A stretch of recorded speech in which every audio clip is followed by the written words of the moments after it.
挖到什么了？鞋？咱们东南亚有些国家太乱了。拐卖啊！孩子找不回来，这父母得多难过啊！辖区警所和区警署前后也查了很久，都没有线索。拉不出来，小南哥哥，你快帮帮我！我来。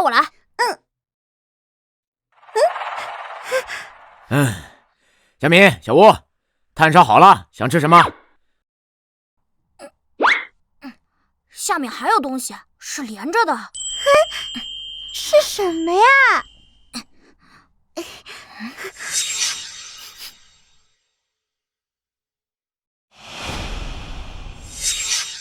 哎呀，快起来！赵叔，姐，过来，快！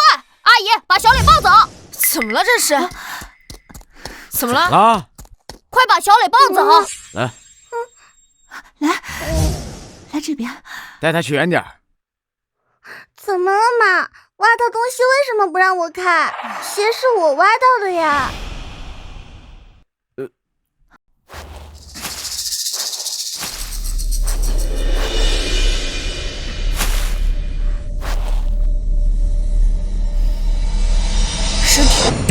尸体？小南，这可不能开玩笑，你确定吗？我确定，我闻到了，且摸到了。小敏，你带着孩子打车先走。小南，你也别在这儿。姐，没事儿，你看我像害怕吗？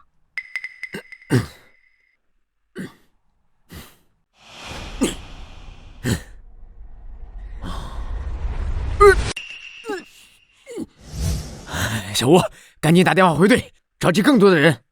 我车上有警戒线，赶紧封锁现场。好。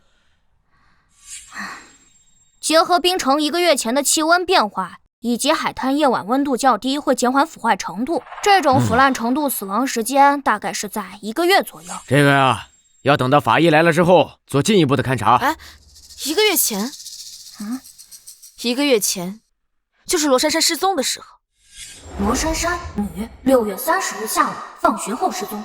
据调查，罗珊珊本寄宿于姑姑家，平时由父母接送，但当天放暑假，约定好其在外工作的父母开车亲自来接，但因学校附近大拥堵，晚了半个小时。本案最初由辖区警所负责，2天前移交总队。吃饭了，小磊，快下来，介绍哥哥给你认识。看了新案子，有什么发现吗？没什么发现，凶手随机作案，这种案子很难破的。哎呀，是啊，随机作案，监控没拍到，也没有目击证人，这样的案子神仙也破不了。脸部已经无法识别了。鞋不一样，衣物虽然已经被污染严重，但看样式也不一样。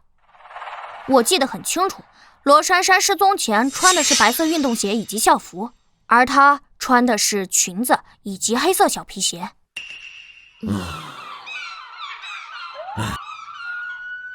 啊，离远一点，不要拍照，不要拍照。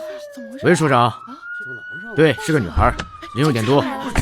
孙猛他们快到了，但需要更多警力来维持秩序。小南，你干什么呢？别跑！快住手！快住手！别动！快住手！小南，你敢！别碰！唉，小南，你干什么呢？你不怕得病啊你？怕呀，所以我戴了2层手套。喏，小南，你怎么能乱动呢？这怎么还有孩子啊？袋子里是什么？尸体吗？来这么多警察，这可能是个大案子。小南，你怎么能乱来呢？哎呀，我就碰一点点，确认一下想法。还犟，还确认想法，法医还没尸检呢，那又是你能懂的了。赶紧跟我去洗手。小南，这部分就不是你能参与的了，你先去那边，等前期调查完成，我呢给你看答案，好吧？好吧。沙坑里发现的应该是凶手留下的，有事记得叫我啊！嘿，把你能的，什么都敢碰。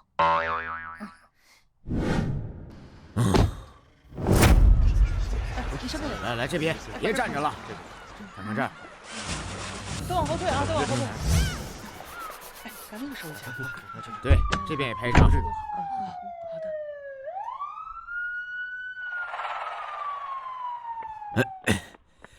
署长，情况怎么样？现在还无法确认被害人身份，凶手手段残忍，尸体已经腐烂到一定程度，难以通过面部拍照确认身份，需要详细尸检后与失踪数据库进行 DNA 比对。这么多人呢？这是个公共海滩，估计明天就会见报，瞒不住的。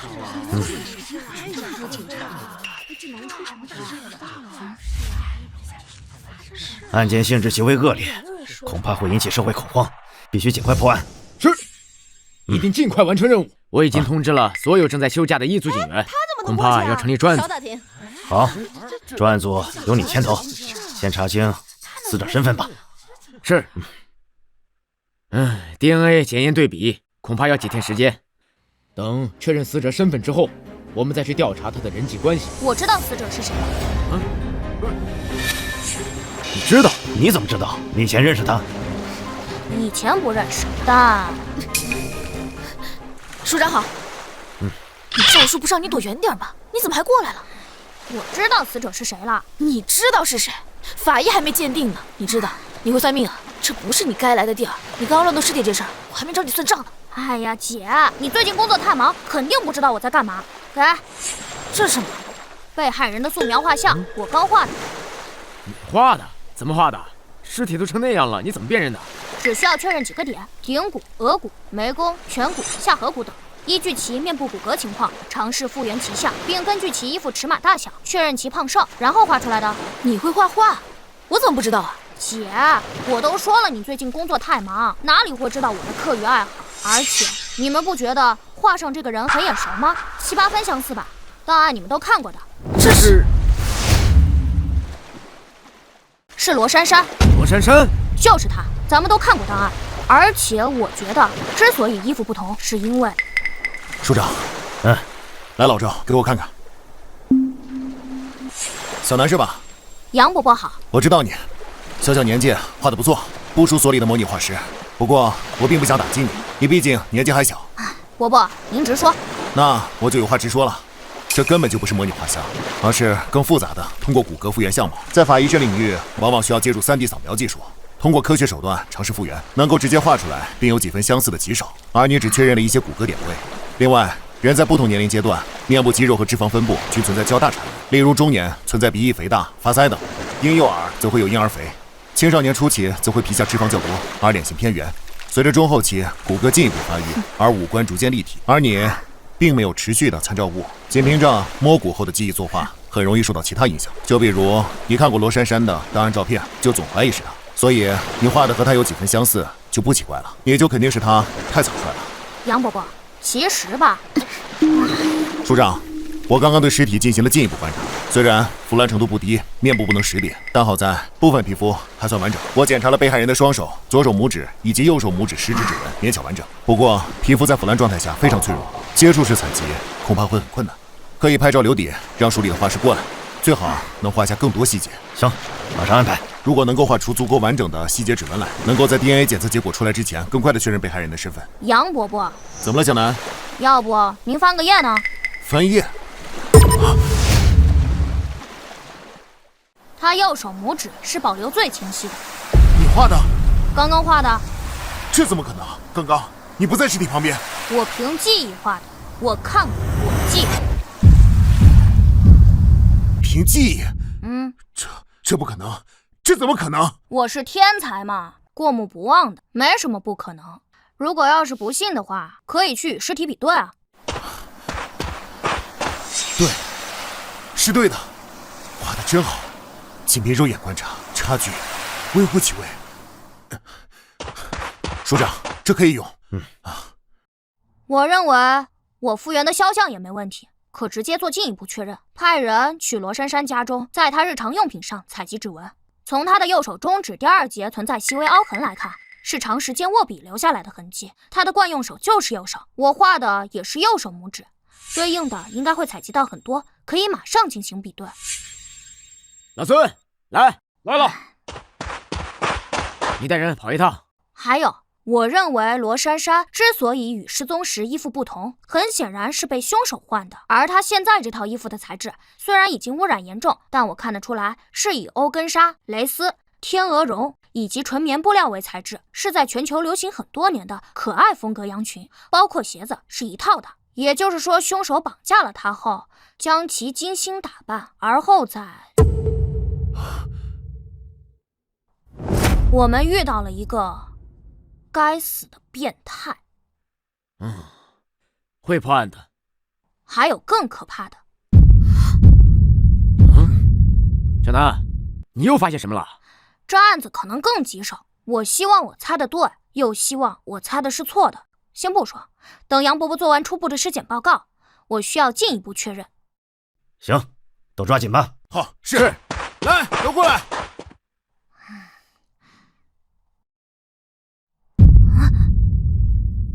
无论你是谁，你完了，我说的。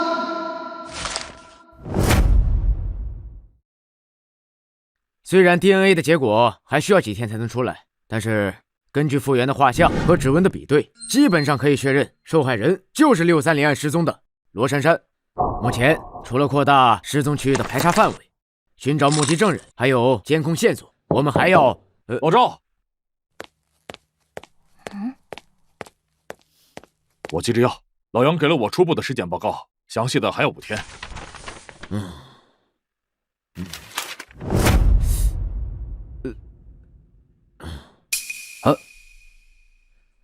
根据初步的尸检报告，法医给出了凶手的 DNA 样本，受害人致命伤是在颈部，而且凶手行凶的手段极其残忍，案情重大。除了社会走访调查，我们还要对被害人的人际关系进行重新的排查。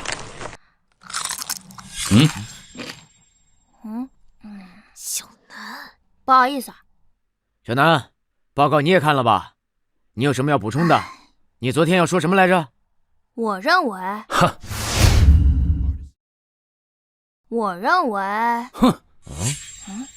赵队，咱们这儿开会呢，闲杂人等是不是应该先出去啊？他是吴楠，我知道他是谁，听说市领导来这儿开会，还请他上台讲话。小小年纪，在刑侦推理上是有2把刷子，但这种案子是他能参与的吗？他以什么身份参与？合适吗？这个案子呀，尸体率先还真是吴楠先发现的，而且他的意见总会给我们很大的帮助，署长是认可的。少拿署长来压我！当年我跟署长冲在一线的时候，你还在警校啃书呢。市长也是认可的。魏庆年，小鬼，我这个年纪，名字是你能直接。生于1970年9月13日，毕业于曼河国立警察训练学校。91年参加的工作，历任滨城来县巡警、滨城花园路警所警员、南区警署刑侦队刑警。05年曾前往皇家警察卫官学院进修，后历任区警署刑侦队副队长、区警署刑侦队队长，现任三龙警所所长。你还调查过我？并非调查，经历过之前的几案，我知道我总会因为我的年龄而引发指责与排斥。为了减少这种无端的争执，我最近看了滨城警务系统上下所有人的履历，希望能与你们更好的交流。我看过你的履历，我记得而已。哼，滨城市警署各分署、警所、警站上下足有几千人，你全记得？不重要，我说我全记得你也不会信。重要的是此次案件极为重要，我希望我能发挥一些作用，让此案更早侦破。时间就是生命。我听说过，你很会推理，但本案刚刚案发，还需要……看来魏所长并不相信我的能力了。小小年纪，你刚离婚，且与女儿关系不好，你急于缓和关系，对吧？老魏，你离婚了？魏总，真离了？我明明谁都没告诉你，你怎么知道？你左手无名指从勒痕深浅及颜色判断，你本常年佩戴婚戒，而此时你手上没有婚戒，身上的衣服虽然很干净，但褶痕明显且偏小。再看你头发，你今天应该刚洗过澡。你是一个很爱干净的人，但你领带下方有一块污迹，应该是吃饭时不小心弄的。从发黑程度来看，至少1周以上。结合来看，不是巧合，就是你刚刚离婚不久，开始独居，没人再为你洗衣做饭，你一早醒来，看着经常穿的衣服都脏了，所以你不得不在衣柜里找出过去的旧衣服穿上。因为你最近几年又有发福，所以衣服偏小，你找不到干净的领带，所以你选的那条颜色最深的，至少看起来不那么脏。会议开始前，你曾在外面走廊里打电话，手机是前几年的款式，贴纸虽然已经磨损严重，但看得出来，这种贴纸流行于小学、初中女孩之间，这说明你还有个女儿，而且你很爱她。会议开始没多久，你就变得开始焦虑，有明显烟瘾发作行为。但当有人向你递烟时，你拒绝了，你在戒烟。可你刚刚经历过离婚，且办案压力巨大，这种情况下，没人能强迫你戒烟。你本该烟瘾更重，而看你气色也不是身体出了问题，所以你是主动为了谁在戒烟。这个人在你的生命里分量极重，你想讨好他。综上所述，我认为你的女儿今年应该刚好18岁，才经历过7月份高考，你们夫妻感情早已恶化，但在为女儿学业考虑之下，你决定在女儿高考结束后离婚。离婚后，你选择戒烟，是因为近几年你与妻子、女儿的关系恶化。青春期的女孩总会与父母发生一些矛盾，这一点很常见，而她之后会去外省上大学，你前妻也要一同离开，陪她去上大学。你与女儿之后就会很少见面，你担心就此疏远，所以你急于这个暑假在女儿上大学的前几月与她缓和关系。戒烟只是你要改变的一小部分，我说的对吗，魏所长？我无意给任何人难堪，但如果能通过几分钟的口舌免于长期麻烦，我只能如此。但如果有必要，我可以再说一些。小南，开会呢，别净说些没用的闲话啊！你说一下，你对这个案子到底是怎么看的？确实有2把刷子，我倒是很想来听听，你有什么高论？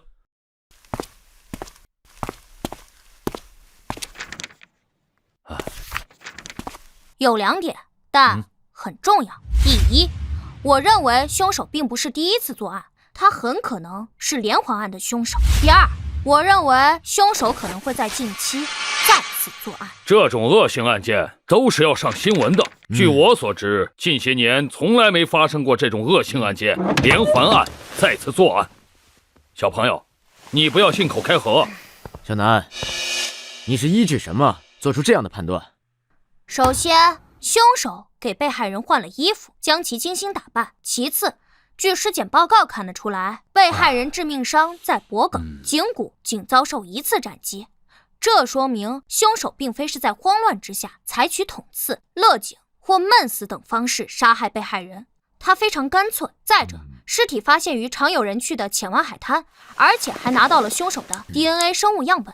在被害人失踪距离1个多月，凶手完全有时间毁尸灭迹，埋尸荒山或者焚尸，可他偏偏随意埋尸。还有，据校门监控，被害人是因没等到父母，自行离开校门监控范围，而其父母是因堵车迟到，是偶发事件。我虽然还要对他的人际关系进行排查，但就我个人而言，我认为本案绝大概率依旧是随机作案。结合以上，凶手随机作案，手段冷酷狠毒，并不是第一次，且并不在意尸体与自身 DNA 被发现。从犯罪心理学角度，或站在犯罪者的角度来讲，它符合一个变态连环案凶手的特征。他很可能过去就做过此类案件，曾随意抛尸，曾被警方拿到 DNA 生物样本，但从未被抓到过。做下连环案后人间蒸发，直至今年他再次开始作案，依旧是随意处置尸体。我甚至觉得他是在挑衅警方，没被抓过，他无所顾忌。综上所述，我有2点建议。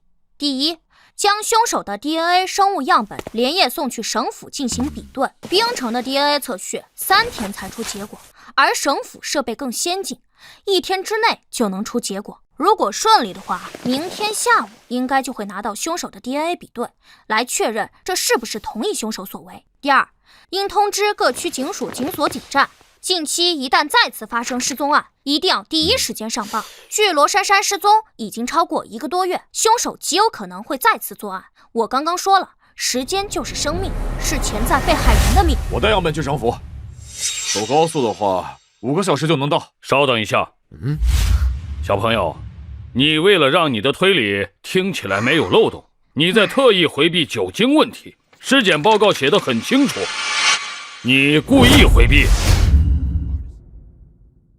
尸体里发现有酒精成分，应是被凶手灌酒。凶手可能饮酒，他或许本不是好人，酒精放大了他心中的恶念，所以他残忍、变态，做出各种非理性行为，这也是一种可能，对吧？你为何对此提都不提？懒得说而已。我并不想把大家的时间浪费在开会与辩论上，我的目的只想说服赵叔加快做 DNA 比对，以及防止潜在被害人再次遇害。我之前说的那些已经够用了。懒得说，还是说不明白？不过你非要问，那我也可以教你。教我？你觉得凶手为何要再次作案？再次作案是基于你的推理，那就基于我的推理。假设他是连环案的凶手，那他为什么要再次作案？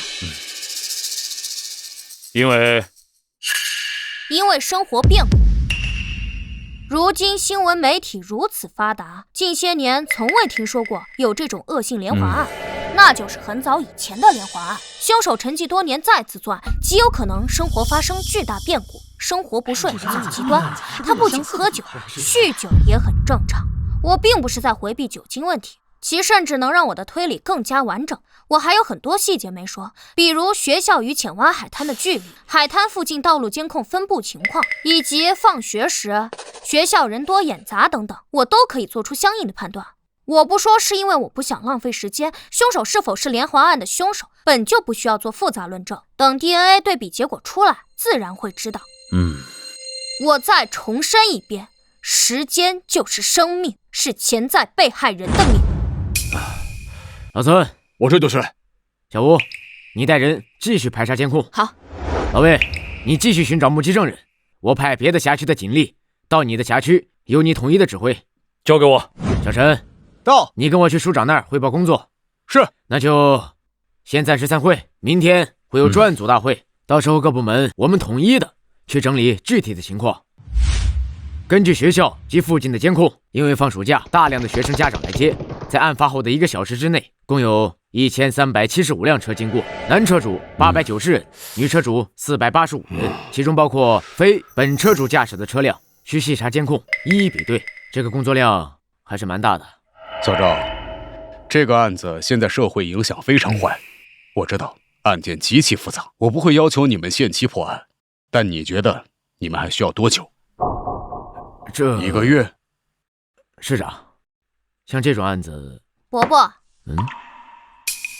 凶手随机作案，在新线索出现前，没人能证明破案时间，而如果始终查不到有效线索，甚至可能成为悬案。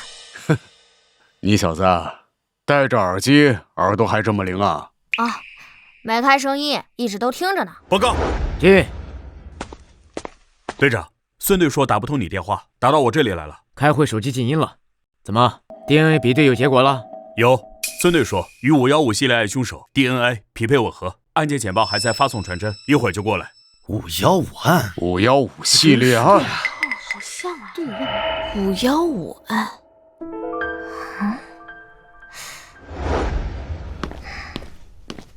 京城515系列案。对，孙队提到过几个县市，其中包括京城。9个，之前还有9个。小南，什么9个？在罗珊珊被害前，还有9个被害人。9个？这怎么可能呢？我怎么从未听过？小南，你别又……小南，你是很了解这个案子吗？也是才知道不久。昨天我推定凶手可能做过系列案，并在网上查了查。系列大案哪怕很久远，但也总有些新闻。这些案子你们没听说过也很正常，因为它最早发生于21年前，也就是2004年。04年8月25日，京城市郊荒地发现一具残尸，死者名为苏婉娜。05年8月16日，京城市金浪县环卫宫在清晨的垃圾桶里发现一具残尸。05年7月9日，京城北郊新村一河旁，钓鱼者在钓鱼中发现一具高度腐烂的尸体。还有05年7月30日、9月2日、06年3月19日、8月7日、07年4月3日。从2004年8月开始到2007年4月，不到3年时间，凶手在周边村县以及京城疯狂作案9起，其中6起采集到凶手的 DNA 样本，另外3起是通过其他线索的交叉对比，推论同一凶手所为。特大连环案9起。在2005年5月15日，皇家警察总署将9起案件并案处理，重新组成专案组挂牌督办。因为案情极为复杂，凶手始终逍遥法外，案件详情无法对外公开，遵循侦办保密原则。此系列案并未以任何一起案发时间命名，而是以新专案组成立时间命名，即515京城特大连环残害杀人案。为侦破此案，当时京城警方以及515专案组先后排查近1万名嫌疑人，对比指纹超过3万份，却一无所获。且皇家警察总署在08年还曾对全社会公开悬赏100万来征集线索，时至今日，这个悬赏依旧有效。你说的是血衣案、血魔案？都对，您2位当时都是刑警，应该耳闻过。在2005年，刘源尸体被发现时，身上裹着一件拉链损坏的男性外套，因为被血染红，还上了当时的地方报纸，所以被民间称为血衣案。血魔案的称呼则是来自网络。昨天上午，我还上网发现，时至今日，依旧有一群推理爱好者在网络社区里讨论此案。新世纪以来，伴随着公共监控的普及以及刑侦技术的发展，此系列恶性连环案已极少发生，而这个案子始终不破。他们也称血衣案为新世纪10大悬案之一。世纪悬案，凶手再次作案。报告，队长，传真。队长，打不通你电话。怎么了？银湖警所上报，银湖公园丢了一个女孩。什么？什么时候丢的？2个小时前，银湖警所接到报警，第一时间去找，但是没找到，就上报了过来。2小时前，虽然我无法确定究竟是拐卖、绑架、连环案凶手所为，但哪怕是后者，按照他的作案习惯，人现在应该还没受到伤害，还有机会。好了，会议暂时结束。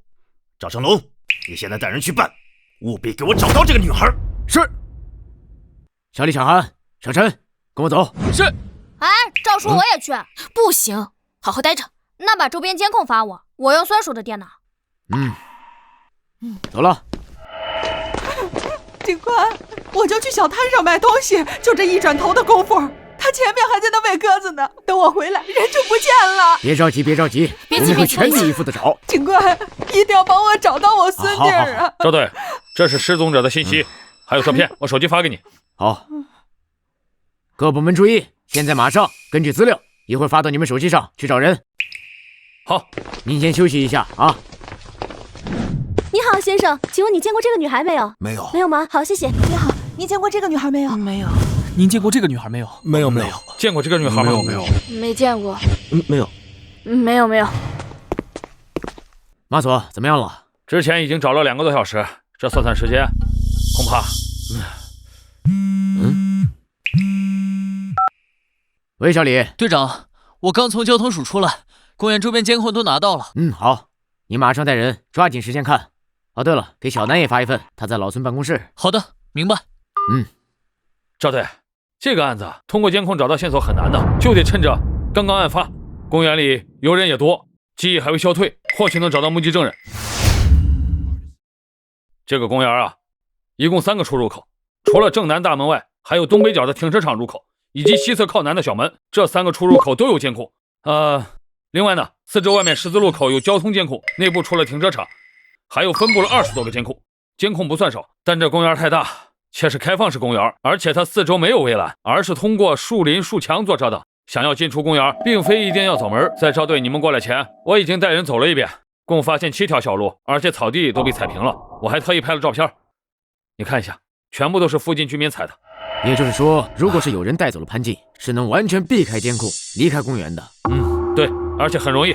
公园监控你们都看了？我看了，没有任何发现。赵队，小吕的能力你是知道的，连他都不能在监控里边有所发现。不过按照正常流程，总队这边也会重新审一遍所有监控。那是自然。对了，赵队，有件事不知道当不当问。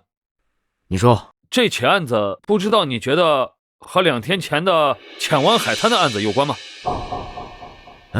难说。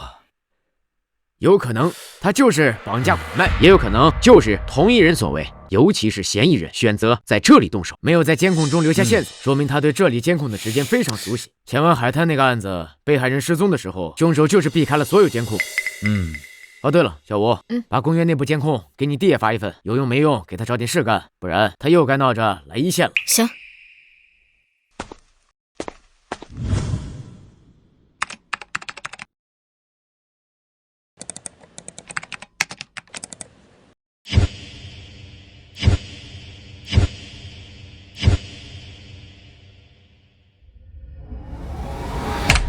找到你了啊！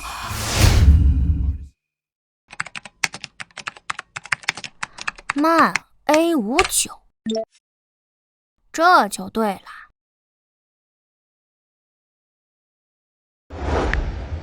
哎，小南，你们回来了吗？还在公园排场。这个点你吃饭了没？没，我找到线索了。找到线索了？是的。队长，查清楚了，是一场误会。目击者看到的不是潘静，只是跟他长得相似，上衣颜色一样。当时跟他在一块的是他母亲，确认过已经回家了。那你们继续查吧。这公园这么大，这么多人，你们继续问，我就不信没有蛛丝马迹。是。赵队，小南说他找到了线索，让咱们回去要快。电话里一会儿说不清楚。线索？哪来的线索？他说就在监控里。监控？他说什么？说让我们赶紧收队，今晚就能抓到人。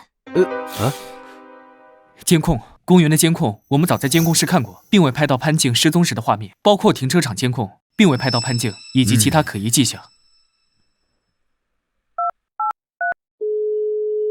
哎，小陈，你那边监控看的怎么样了？队长，暂时还没有发现。好，我知道了。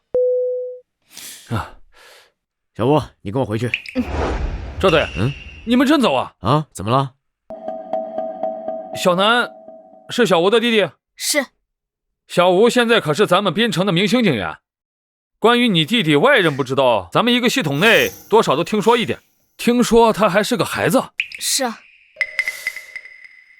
赵队，借一步说话。好。赵队，浅湾海滩案尸体才发现，而据我所知，那被害人已经失踪1个月了。现在这边又出现了失踪，而且从初步侦查来看，嫌疑人作案方式极为隐蔽，很可能与浅湾海滩案是同一人。这我知道。所以呢？我的意思是，我们所警力有限，您这边直接收队，把破案的希望压在一个声称有线索的孩子身上，是不是太草率了？而且如果不继续查下去，过了今晚，就算有目击证人，也可能因为记忆不清，无法描述出嫌疑人容貌。时间不等人呐。马佐，我没说要收队啊，我跟小吴先回去就行了。那你这一走，你带来的人我又不好指挥，这耽误了案件侦破。没事，你放心，这个案子我们刑侦总队已经接手，破得了破不了都是我们的责任，你们警所协助办案而已。赵队，我不是这个意思，这并不是谁的责任问题，我也有儿女，小女儿跟潘静差不多大，我就直说吧，好不好？他一孩子啊，我听说好像是有些能力，但他一个电话就能把你这个刑警总队长叫过去，还说什么直接收队，这情况我不能理解。小吴，你呢？通知老李继续侦查。好。马佐，你跟我一起回去。好。小赵，你怎么回来了？首长好。找到失踪者了？公园那个暂时没有。那怎么这么快就回来了？有线索？有2个目击者，但都是误会，看到的并不是失踪者。不过小南那边有线索，他看了监控，他说今天晚上就会抓人。那他现在在哪儿？孙猛办公室。走啊，愣着干什么？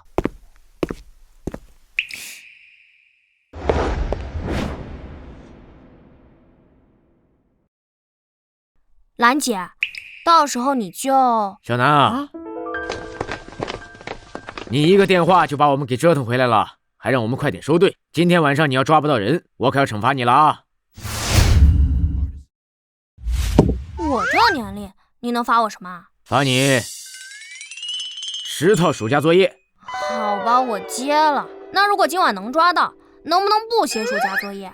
好简单，好无聊啊！这事儿我说了可不算，你得问你们学校老师去。那我要去抓捕现场。不行。小南，你新电脑买了吗？是不是还没买？今天晚上你抓到人，我自己掏钱给你买。啊，我破案又不是为了钱啊。好了，说案子。你这是干什么？剪辑啊，拉监控多麻烦，这么多人啊。去会议室吧。时间紧急，我闲话少说。今天中午9点49分30秒，银湖公园停车场入口监控拍的，这辆银灰色商务车驶入10几秒后，停在了 C 区17号停车位。车上一共载着3人，分别是黑色墨镜年轻人、白色外套中年女人以及黄色外套中年男人。这3人下车后交流了什么？边走边说。9点53分。他们出现在了公园靠近停车场花坛监控下，3人曾在花坛长椅坐下闲聊，而后一起向南走，走出了这个监控，很快出现在公园北侧，公厕外监控中只是路过，而后又出现在了银湖北岸的监控中。能不能打断一下？啊，这是我们所的小吕泰，他可是我们所的明星警员。去年那个酒吧杀人案就是他主导破的案，24小时缉凶。我看好他，将来能成为咱们边城最年轻的副所长。署长，您应该也记得他吧？去年您还亲自给他表彰过呢。我们这个呢，也算是案情分析会，有问题该提。我就一个问题，为什么锁定这3个人？因为就是他们拐走了失踪者。小弟弟，话可不能乱说。公园监控我是第一时间去看的，看的还比你更多。类似于这3个人，比比皆是。你凭什么锁定他？我先纠正你2个错误。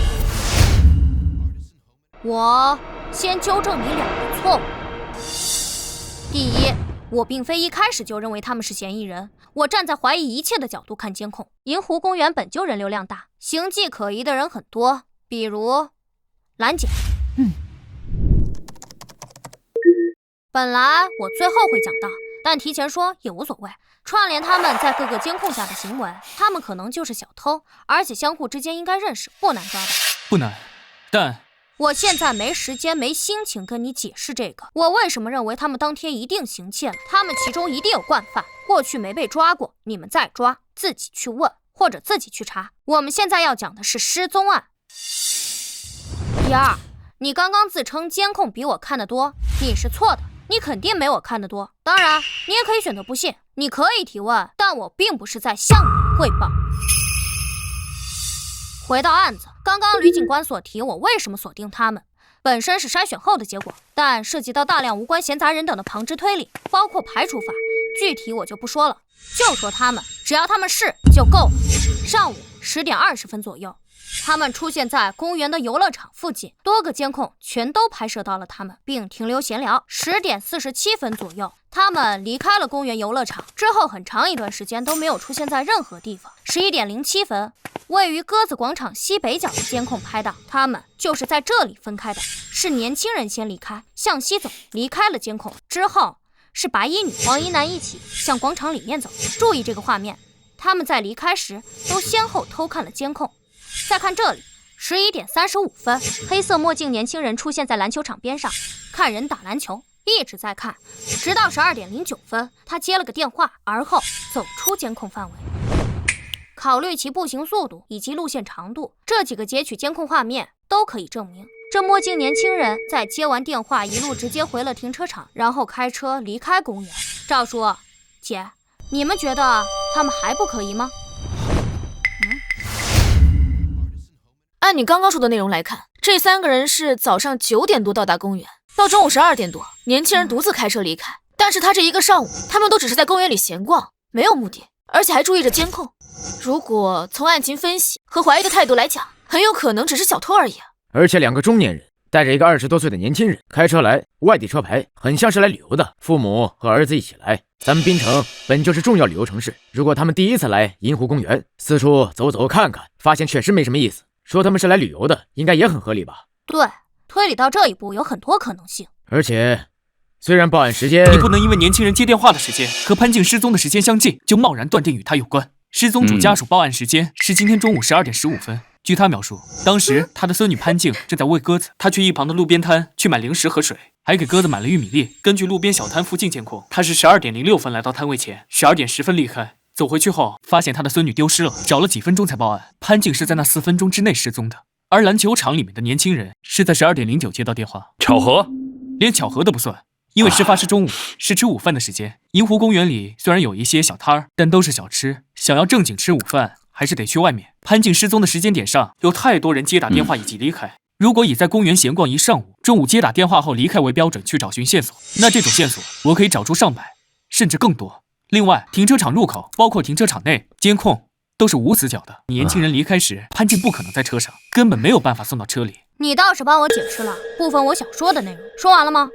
你目前的一切推理，哦不，都甚至算不上推理，没有任何逻辑可言，只是他们行迹稍微可疑。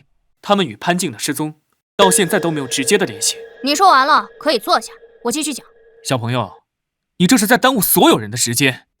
这位吕警官，11点的时候，嫌疑人就出现在鸽子广场的监控下，他们与失踪者出现在过同一监控下，你怎么就说二者没有关系呢？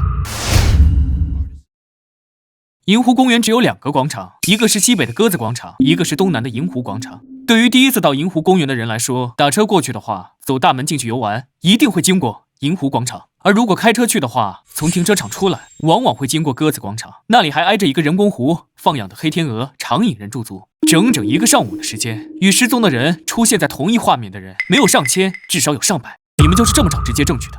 那个年轻人呢？他为什么一个人单独开车离开，丢下了那对中年夫妇？你怎么解释？可能性太多了，他们之间的关系可能是父母和子女的关系，可能父母在老家，子女在外地工作，抽空回来看看，带着父母去公园转转走走，中午有急事又走了，又或者是和父母吃不到一起，与朋友一起出去吃了，这有无数种可能。再者，他们都未必是亲属关系，可能只是认识，顺路过来，自己好久没来了，四处转转等等。而且现在槟城好多外地车牌号车辆，你刚刚也说了，有无数种可能。那我弟弟说的不也是一种可能吗？毫无逻辑啊！你破案就靠猜吗？吴心妍警官，吕警官，姐，他交给我，不劳您费心。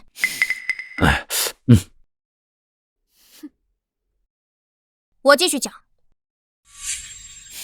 我知道你不服，明星警员，年纪轻轻，前途不可限量，你很骄傲啊。我还能有你年轻？尤其是你先看过公园监控，自称看过很多。但你没有看出明显的问题，而我年纪小，我说我看出来了，且推论出其也没什么算亮眼的地方，所以你不服，对吧？我不想跟一个小孩子置气，这是破案，时间就是生命，时间就是生命，我喜欢这句话，所以我打算给你个机会，也为了你别再轻易打断我。我问你个问题，如果你能回答上来，我现在马上下去写我那10本暑假作业，你上来讲。但如果你回答不上来，就请你闭嘴好吗？你问。问题很简单，在年轻人开车离开后，他是否回来过？如果回来过，什么时间以及哪个监控他出现过？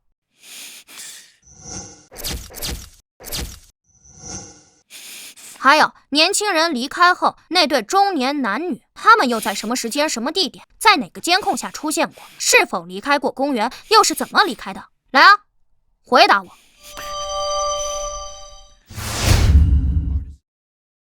看得出来，你是一个注重切实线索、很讲逻辑的人，你不会去胡乱猜测。所以，什么时间、什么地点，谁在哪个监控下出现过？想不起来了吗？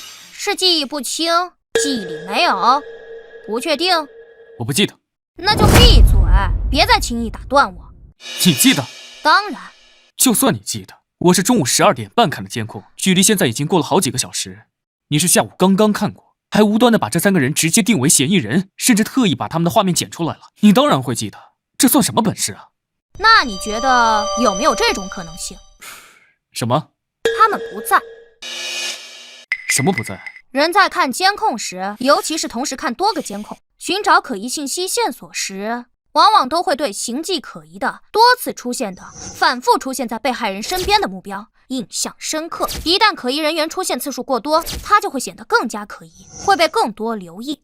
这是一堆废话。而反过来说，人在长时间看监控，面对大量可疑人士时，有一个可疑目标减少出现，甚至不再出现，那对其怀疑就会降低，以至于印象消失，忽略掉目标的存在。尤其是在潘静失踪后，公园里那些其他可疑人士依旧在活动，以小偷为主。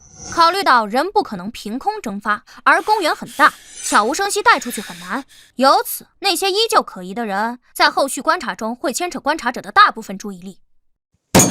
你的意思是？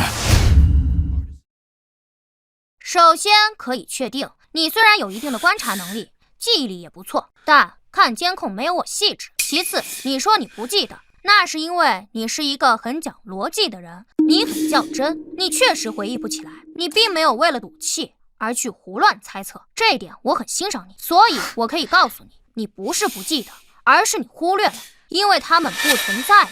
他们不存在了。从今天中午12点09分，年轻人接电话，马上开车离开公园后开始算起，我可以100%确定，公园里的所有监控再也没有拍到过这3个人。监控没有拍到过年轻人开车回来，也没有拍到白衣女是怎么离开公园的。在潘静失踪后，年轻人走了没回来，他们也好似人间蒸发一般，消失在了公园里，这正常吗？你还觉得他们没有嫌疑吗？你是对的，他们……当然，这并不能怪你，你又不是我。银湖公园每天都有几千人观光，几千道身影在数十个监控下反复出现，这种排查难度，而那3个人一上午的行为并不起眼。如果不单拔出来看，他们也不过是普通游客而已。你一开始就不会注意他们，自然也就不会知道他们之后不存在了。不对，哪里不对？不够，这不够，还有太多可能性。如果只是推理到这种程度，还不足以证明他们就是绑架者，还有其他的可能性。而你说今晚一定能抓到人，你在说大话，你在赌，你在说大话，你在赌。可以根据车牌号锁定车主，今晚确实是能抓人。既然有疑点，肯定要问一问，这也是排查的一部分。不过，可能抓错人。首先，3人行踪最大的疑点是中年男女的之后的踪迹，因为根据监控显示，他们进入公园后走走停停，观察感很重。如果他们是游客，第一次来这个公园，那么中年男女之后的消失就极不合理。他们对公园不熟，一上午总是暴露在各种监控下，之后怎么可能刚好避开所有监控离开公园？哪怕没离开继续观光，也应该频繁出现在其他监控下才对，怎么会消失？反过来说，如果他们本就对公园很熟，知道监控分布以及公园内小路，那么他们一上午的行迹就更加可疑了。观察什么呢？当然，确实有其他很多的可能性，比如中年男女是本地人，了解公园，而年轻人是外来的，他们走走停停，不知道说了什么，实际上是在给年轻人介绍公园环境，而年轻人不太感兴趣，看了一会儿打篮球，跟人有约直接走了。而中年男女是本地人，可以直接走小路离开，他们也可能是小偷团伙，亦或者他们就是最普通的一家3口，太熟了反而没什么好看的，随意看看转转而已，聊的都不是公园里的事，看起来稍微奇怪而已。所以你在赌他们是，这就是你发现的。我当然没在赌。那他们人都走了，你还有什么可说的？因为你，我耽误了很多时间，一会儿还得去交通署，我直接说重点吧。这是银湖公园的鸟瞰图，大门在正南，西侧靠南有小门，东北角是停车场出入口。今天中午12点14分51秒，年轻人驾驶车辆离开公园，进入北塘大道。12点15分23秒，在北塘大道与东湖路交叉口等红灯。12点16分07秒，右转进入东湖路。12点17分04秒，经过东湖路与银湖大道交叉口，未遇红灯，转入银湖大道。12点18分15秒，经过银湖大道与西陵路交叉口，等红灯。12点18分29秒，转入西陵路。12点20分57秒，经过西陵路与北塘大道交叉口，未遇红灯，直行一路向北。这是年轻人驾车离开公园后的大致路线，差不多就是这样。谁有什么发现吗？这个嫌疑人离开公园之后，为什么还绕了公园走了大半圈？他为什么不在路口左转掉头，向前向右直接就走呢？车道限制，走不了。因为北塘大道与东湖路交叉口离公园的停车场入口非常近，公园日常游客又多，经常发生大拥堵。午高峰的时候，交通署都会派人现场指挥，禁止左转掉头。而且这个西林路再向北是滨水立交，要想走立交桥，必须这么绕过来。这条路线本身并无问题，所以我没看出来，你这说不是路线问题，而是时间不对。时间？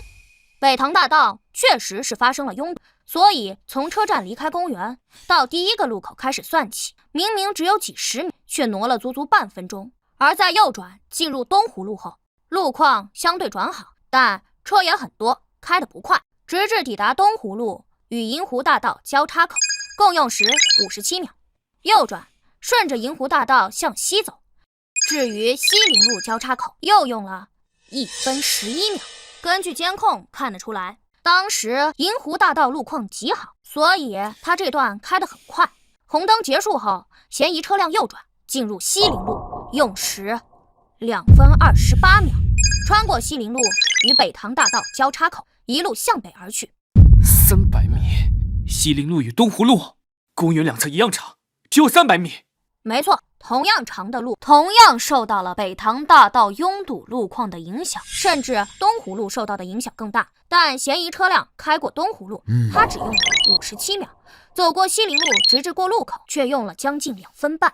考虑到东湖路路况右侧挨着公园，并无下车买烟等情况，以及车辆之后正常行驶等情况，我认为最大的可能性，他停过车。对，这应该就是现在目前最合理的解释。当然，考虑到推理的严谨性，停车原因可以有无数种，比如与谁发生了下刮碰，下车检查后没有问题就各自走了，或者是他们注意交通安全，在路边临时停车接打电话等等情况。停车接人只是其中一种可能性而已，但他们也有破绽，就在这几张监控截图里。正常看你们可能很难发现，但是我放在一起，你们应该能看得出来吧。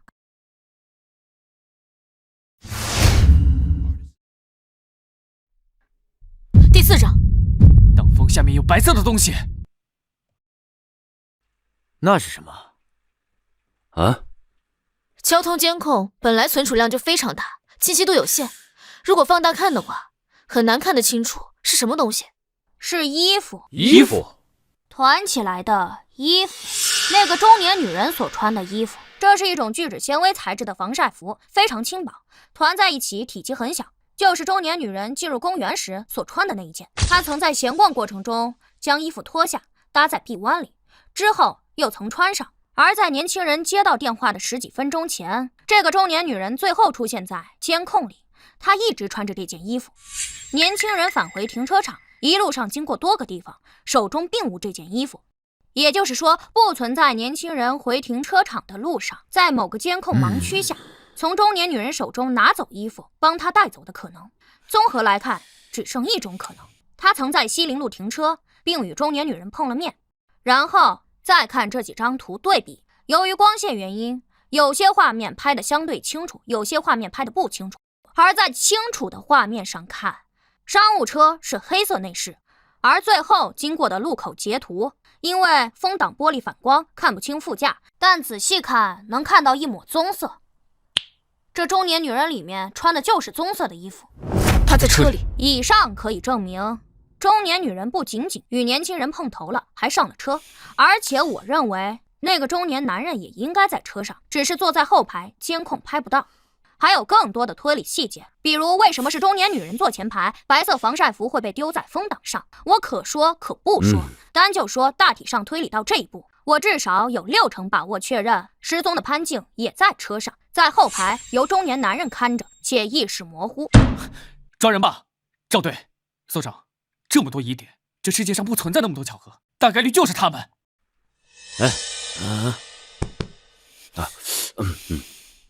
小南啊，我不是挑你刺啊，但是就你目前的发现，实际上……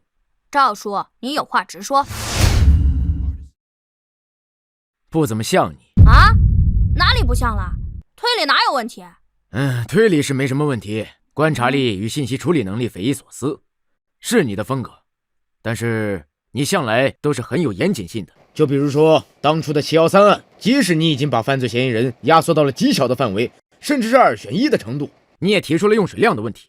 确认之后，我们才进行了抓捕。还有之前的1213案，哪怕你再来金属第1天，就大概锁定了嫌疑人，却还是让孙猛带人做了3天的补充侦查，排除了其他一切可能与巧合。但今天的这个推论虽然听起来是那么回事，但是它只是纯推论，别说没有直接证据，就连佐证都没有。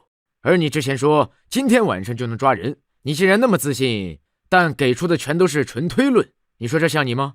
推理够用就行呗，我可是反复看了所有的监控，除非真正的绑架者全程都没在监控下暴露过，不然就是他们，其他人我都排除了。而因为潘静在失踪前绝大多数时间都是在监控里，绑架者想要注意到他，跟着他伺机行凶，不可能从未出现过任何监控，因此这个除非并不成立，就是他们。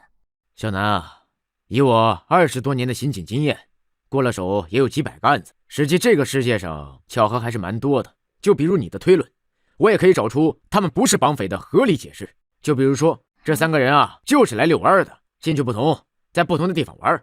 中午的时候，中年人意外的找到了能够出公园的小路，在街边给年轻人打了电话，年轻人取了车绕了一圈回来，接上他们俩走了。这说得通吧？一个疑点是巧合，一连串的疑点指向同一个目标，是巧合的可能性就很低。2个关键点，失踪时间和嫌疑人逃离时间，他们先开始频繁的暴露在监控下，最后又完美的躲开所有的监控。赵队，我觉得你说的对，但是可能性极低。可能性低，那也是有可能。我们不能低估了小南的严谨性，不然的话，1213案他也不会用3天才破。赵叔，这个案子第一，没有潘静失踪时的监控；第二，没目击证人，人是凭空消失的。我一下午能看出来这些已经很不容易了。你以为我是神仙？这种案子只能大胆假设，然后去抓人去求证啊。但我不是第1天认识你啊，你话说的太肯定了。说吧，里边还藏着什么？老实交代。哎，好吧，我说。你还有线索？监控里还有什么？这样吧，我先快速说一下绑架过程以及细节分析。今天上午9点50分，停车场内部监控拍到3人下车，2个男人从主副驾驶，中年女人则从后排。从行为习惯上来说，多人出行，除非是与驾驶者是情侣、夫妻关系，否则女性更愿意坐后排，习惯养成因素。还有距离感，出门带包东西多，以及后排可以不系安全带等。当然，他们也可能是随便坐的。离开停车场后，3人四处闲逛，寻找作案目标，先后去了公厕外以及游乐场附近，这2个地方都很可能遇到合适的目标。前者有因性别分开上厕所，在外面等的情况，后者则是小孩子在乱跑玩闹，家长坐在长椅上闲聊的情况。上午11点07分，位于鸽子广场中心监控拍摄的3人停留徘徊，不知道说了什么，而后年轻人离开，中年女则走向监控死角。而我认为他们应该找到了下手目标，但未必就是失踪者。根据同一时间鸽子广场中心监控拍的，适合下手的目标的不止潘静1人，因为追鸽子喂鸽子会与家长分开，就有可能脱离监控范围，而有的家长则会3、3、2、2聚在一起闲聊，一时疏忽照顾。11点40分左右，路灯监控拍到潘静坐在长椅上吃完了冰淇淋，而后也要闹着喂鸽子。李淑芳带着他去了路边摊，买了玉米粒。11点45分，他在喂鸽子。12点06分左右，位于鸽子广场中心监控拍到他手上只剩下1小包玉米粒，开袋时还撒了一地，差点哭出来。奶奶心疼他，又去给他买了玉米粒以及水与吃的。在李淑芳走开后，潘静捡起了地上半袋玉米粒，又要追着喂鸽子。而有的鸽子飞到很远的地方，可他想全部都喂到，便追着个别鸽子跑出了监控范围，这反而惊走了鸽子。但他依旧想喂，追着追出了监控范围。中年男女趁此机会将其抱走，且应该是离经了，不然你们排查了一下午，怎么可能没有目击者看到挣扎的潘静？中年女人将衣服脱掉，裹在潘静的身上。考虑到潘静年龄与身形，他应该在60斤左右。女性很难长时间抱他，且应该是中年男性抱着他，裹着白色外套，这使得下午排查的衣服不一样，很难找到目击证人。中年男人抱着孩子不方便，应当是中年女人通知年轻人得手，而后两人带着失踪者避开了所有监控，走小路离开公园。12点20分前后，年轻人开车过来接应上车，中年男将潘静抱入车上，而后跟着上车，中年女因此上副驾，这就是他们与来时座位不同的原因。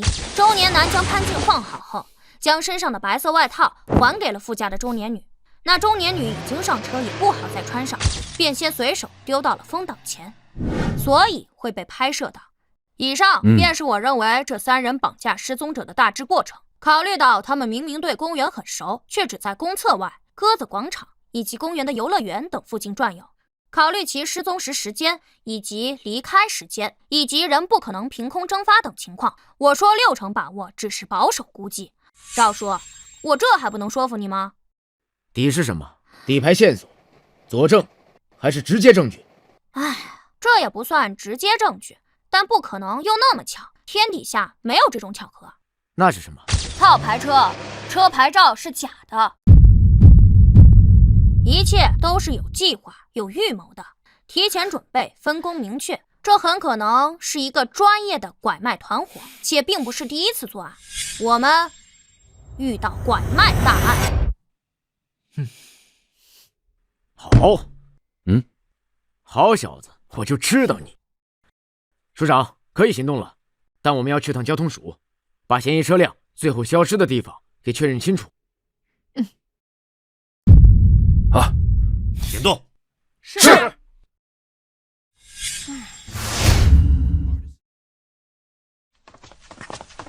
啊，赵叔，等等我！我聪明绝顶的天才弟弟啊，能不能告诉你姐姐，你怎么知道嫌疑人的车辆是套牌车的呀？你在交通署有熟人啊？这个嘛，小南，我最近呢在复盘一些老案子，我突然发现你是不是提前查过王胜利家用水量的情况？不愧是赵叔啊！怎么查的呀？网上呗，我破解了供水系统，确认过信息。小南，这个嘛，我自己有我自己的办法。哼，吴南，我跟你说了多少遍了，你怎么还能这样呢？连交通署的系统你都敢黑啊？你就不能给我打个电话？是我不能帮你查，还是赵叔不能帮你查？哎呀，破解都是顺手的事儿，打电话多麻烦。还顺手的事儿？你找到的黑客呀？我可保不了你啊，赵叔也保不了你。哎，赵叔，你看他。好了，小吴，都是为了案子，小南为了破案，特事特办，赶时间，走了。小南，你姐都是为了你好。哎，我知道，他怕我啊，将来走上犯罪的道路。你放心吧，只要有他在，我一定不会。而且你姐说的对，你可以给我打电话，我帮你查。可是那很难解释啊，就比如今天，我说我让你们直接锁定他们就是嫌疑人，让查嫌疑人车牌号，没有实质性的推理，那你们会信吗？这样以后跟我说，我先信，行吧？这可是你说的啊。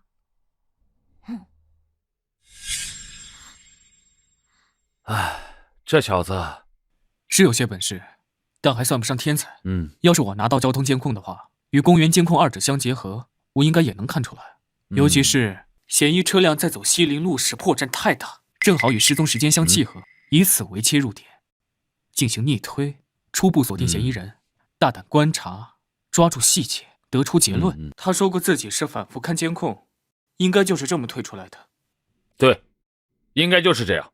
哈哈，小吕啊，他还是个孩子，又没系统学过刑侦，当然不可能跟你比了。他才破过几个案子，这2年咱们银湖所的超高破案率，可是都靠你啊！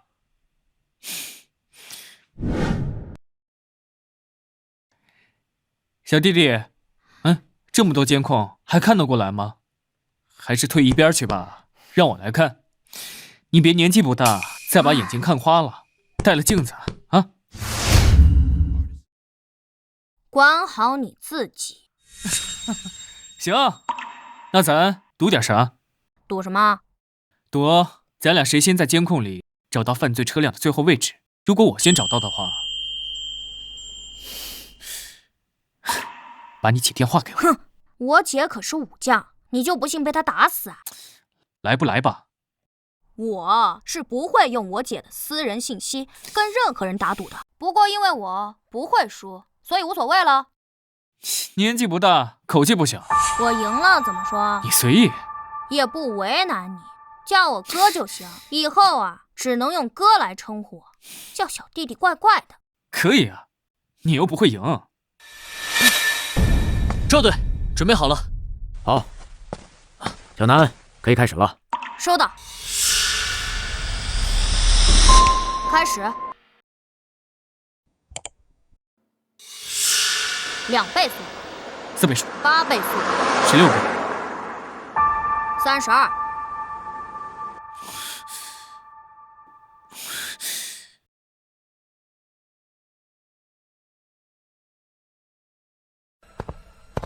哎，这小孩谁啊？怎么跟着一起看？好像叫什么吴楠。赵队，人眼不可能跟上这种快进频率，这不胡闹吗？嘘，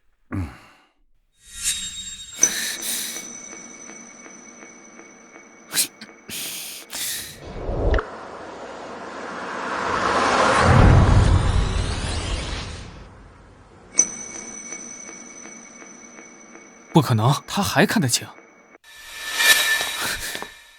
这不可能，这没人能跟得上。吴楠，你故意的吧？16倍速是我的极限，你故意加到了32倍速，就是不想让我看清。你也不可能看清，但你怕我赢，所以就使用这种手段。你想让咱俩都找不到人在哪是吧？你这种行为是在耽误办案进度，你知道吗？时间就是生命，你这么耽误时间，是在害人命，你懂吗？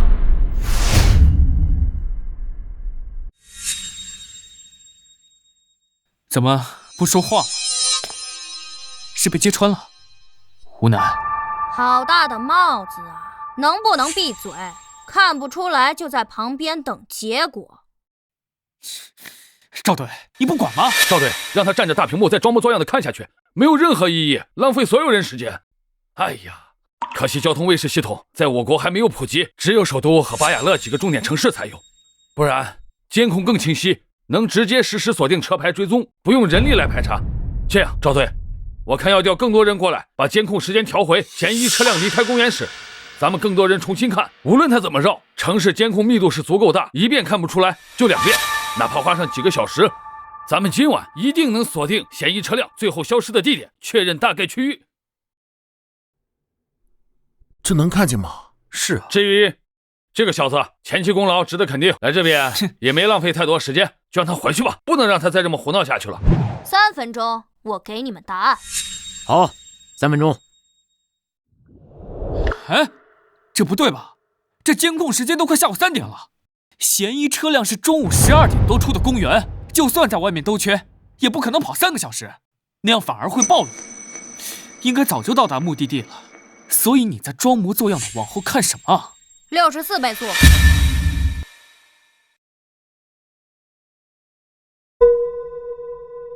胡闹！64倍是人类能看清的吗？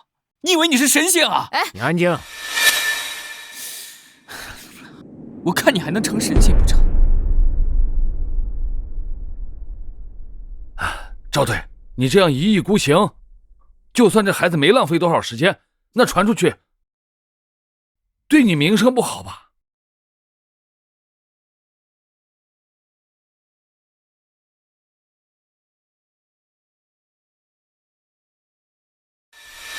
？10、9、8、7、6、5、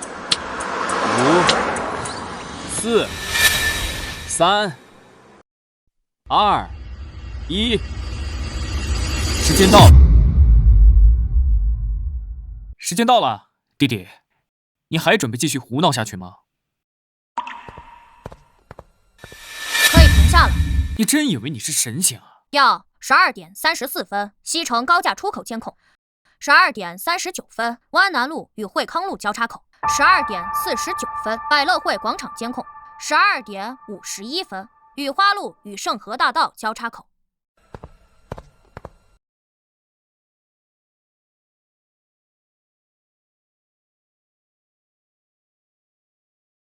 14点04分13秒，永恒路与福汇街交叉口，嫌疑车辆右转30米后再次右转，进入吉阳社区。从12点到下午2点，2个多小时，其中1个小时，嫌疑车辆都在绕圈子，且多次停车走土路，但总是会再出现，频繁出现在各种监控里。我认为这是一种习惯性的行为，而并非刻意规划好的绕路。也就是说，他们是每次拐人成功后撤离的时候都会这么做，而吉阳社区就是他们最后的落脚地。这不对吧？既然到下午2点，那你之后还装模作样看什么？不知道你是装聪明还是真蠢，我还能看什么？当然是看嫌疑车辆之后有没有离开过，亦或者是换车离开。可64倍速，嫌疑车辆最终消失位置我是32倍速确认的，64倍速一次跳1分钟，哪怕交通监控拍得再远，也很可能完全错过嫌疑车辆行驶过程。而站在犯罪者的角度看，他如果要2次转移潘静，一定是远距离转移，完全没有离得近还要再换地方的必要，不然直接去第2目的地就好了。所以他只要远距离转移潘静，一定会频繁暴露在各种监控下。从概率学的角度，64倍速，我也不可能刚好全部错过。你听得懂我在说什么吧？小南，赵叔，说案子。根据目前已掌握的信息来看，以凶手对公园的熟悉程度，以及全市路况熟悉程度，以及没将人直接带出城等，我认为凶手应当就是槟城本地人。既然选择套牌外地车，那辆车就是本地车辆的可能性就更大。剩下的，赵叔你是专业的，不用我再说了吧？好，那我现在只有最后一个问题，你问。依照你的判断，你觉得这个案子跟浅湾海滩案有关吗？有3种可能性。你说。第一，纯粹的拐卖案，他们是老手这一点可以肯定。第二，对比当年，考虑到如今的监控密度以及人口密度，凶手孤身随机作案，完全避开所有监控以及目击者的难度极高。所以罗珊珊当初应该就是被这3人拐走的，凶手是买家。第三，3人中的那个中年人应当就是当年的凶手。至于中年女人以及年轻人为什么帮他，所谓变态家庭，古今内外各种案件中也并不是没出现过。各部门注意，小李到，你带人去查车辆的信息。整个槟城的车辆保有量大概有80万，商务车应该就占1/10。嫌疑人的车辆是15款的大田牌赛威商务车，银灰色。就车款、年份和颜色，整个城市也不过就几百辆。你要着重去查车辆的登记地址是吉阳社区的。是。小吴，你去趟商业署，你要把吉阳社区周边里里外外所有的汽修厂信息调出来，安排人一个个的去问。像他这种10年的老车，我就不信他没有保养和维修的记录，而且越是老的车，越会养成就在附近保养和维修的习惯。好，明白。小王在，你带一群人，就在这儿，给我把吉阳社区实时的交通监控给我盯死了。一旦发现嫌疑车辆，马上向我汇报。是。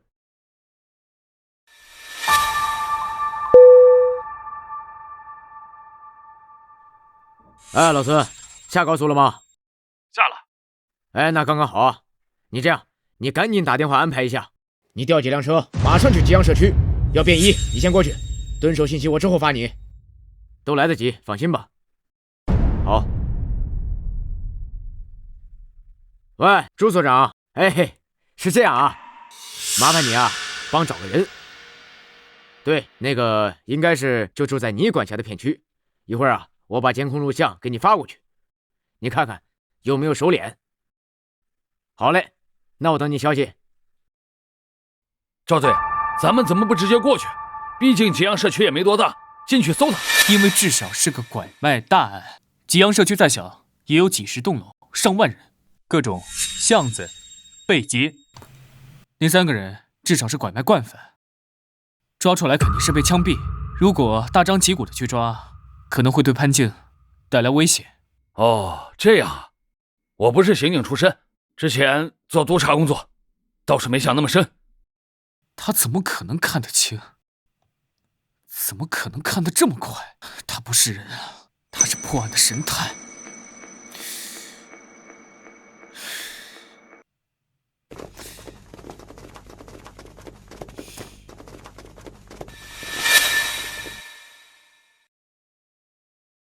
队长，查到了，相同品牌、年款、颜色的，登记在吉阳社区的有3辆，这是车主信息，都是中年男性。队长，永红路有家维修店传来信息，说他们上个月维修了一个车辆，和嫌疑人那个车型是一样的，因为是外地牌照，所以他印象很深。送车过来维修的是一个戴着口罩的年轻人，但是登记的车辆信息跟嫌疑人车辆不符，车牌号不对，我怀疑是套牌，跟这个月用的不一样。登记的电话号码我也查过了，是一个已故老人的，我怀疑也是非法渠道获得。但是修理厂监控只能保存7天，无法拿到送取车监控，而且他们用的是现金交易，没有银行卡和网络转账的信息。好。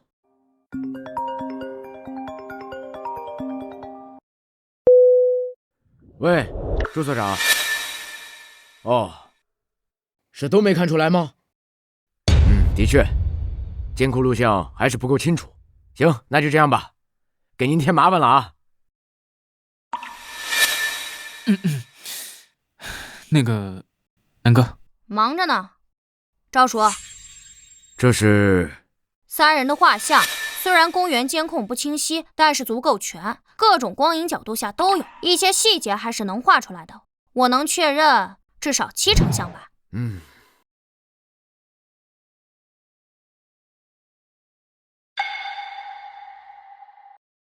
就他，曹飞强，男，49岁，3处房产信息，包括吉阳社区温水巷171-1号，是一个2层小楼，同地址还有商业登记信息，是一家涂料店。那个白衣女人就是他的老婆马秋娟，户籍里登记的就是她，但是没有关联那个年轻人。够了，失踪者应该就在那儿。行动！是。还没回电话，咱们什么时候送过去？还没呢，急什么呀？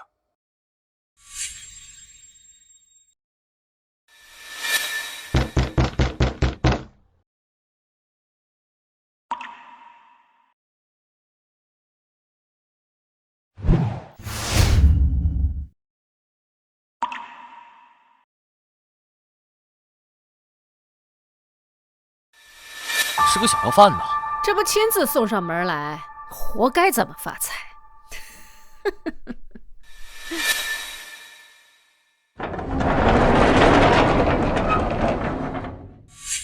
赵叔，我也去。姐，对方必然警惕性极强，至少有3个人，有没有第4人、第5人，谁也不清楚。潘静在哪个房间里，谁也不知道。你们要是叫不开门，打算强攻吗？拐卖惯犯是够枪毙的，他们要是负隅顽抗，伤害潘静怎么办？谁来保证潘静的安全？我就帮你们敲个门，又不是没敲过，王胜利的门不就是我叫开的？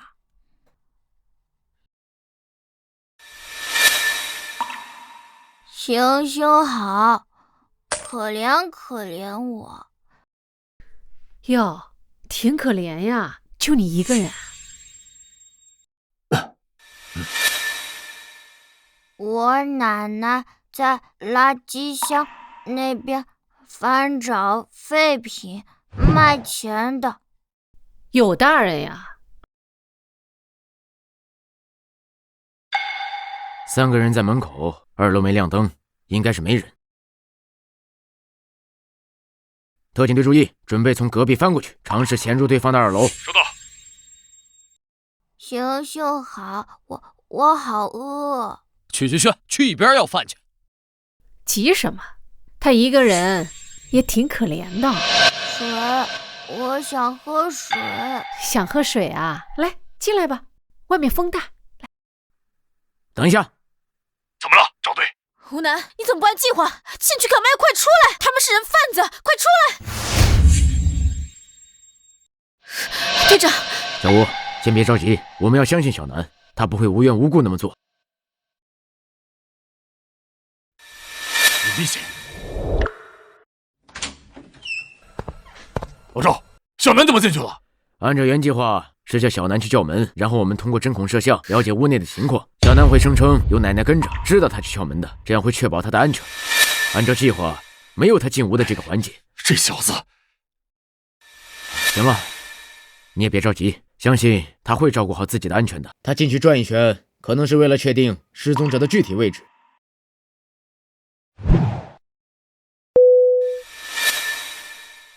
喂，住所。哦，确认了是吧？好，我知道了。队长怎么了？有话直说。是这样的，我联系了管辖的警署，给他们发了画像，他们认出了这3个人中的那个年轻人，而且根据系统的对比，熟练。故意伤害判了7年，去年刚出来。跟这俩夫妻是姑侄关系。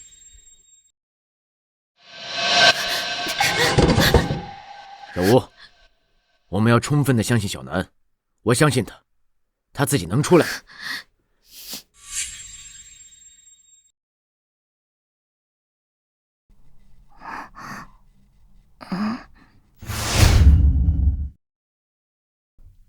二姑，放他进来干嘛？外面有大人，咱不能动。是啊，媳妇儿，咱们本身就不干净，这孩子突然失踪了，就算他奶奶闹不清，警察到咱这儿一搜，那咱们麻烦可就大了。行了，你们俩懂个屁呀！哼，但凡是一个老太婆带了一个孩子要饭，我们问清楚，我们有的是机会。小朋友，你从哪儿来呀？村里。就你和奶奶呀？你们是要去哪儿呀？奶奶说北边有大城市，有钱。哎呦，还要去外面的城市啊？那你们走着去啊。你们晚上住哪儿啊？桥下面。说不定今天晚上就有机会。哎，小朋友，你晚上要去住的桥洞，你还记得在哪儿吗？啊，你渴了饿了吧？随便吃。谢。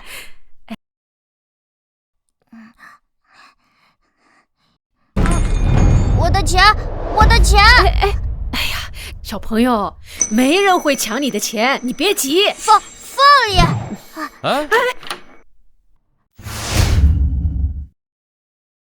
确认失踪者位置。老孙，快！小南有危险，快！哎，等一下，退回去。老赵，上不上？怪不得小南要装个小要饭的。我奶奶。这个无难，他完蛋了。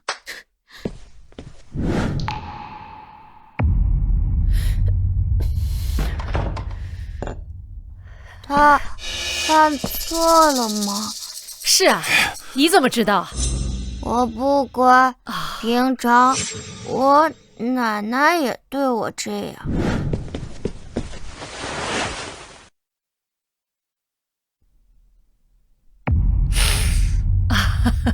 这里好像有点八成是。这孩子废了，可惜了，不值钱啊！别再问了，赶他走。谁说不值钱了？他有胳膊有腿的，你看他那双眼睛多漂亮啊！小傻子，你奶奶多大了？80多呀？80多？这不可能，这年龄差太多了。应该是被遗弃的，被这个拾荒老太婆捡了，养这么大，不能放她走。她脑子不好使，嘴会说。这个老太婆应该是个正常人，她如果给她形容她看到了什么，背不准老太婆会报警。那二姑，你说，咱怎么处理这小子？二姑，你说，咱怎么处理这小子？这老太婆要是40、50岁，还真不好弄。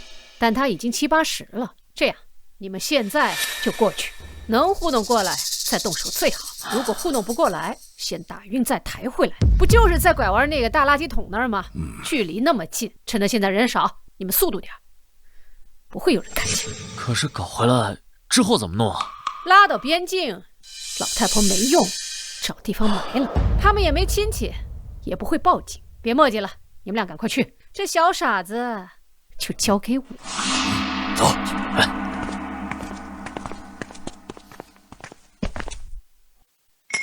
怎么出来了？怎么朝咱这边过来了？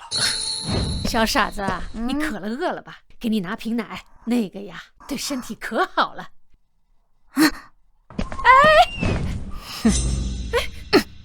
小傻子，你干什么？你进去干什么？开门！小朋友，阿姨不是坏人，阿姨给你带了可多好吃的东西，快把门打开吧！啊！行动！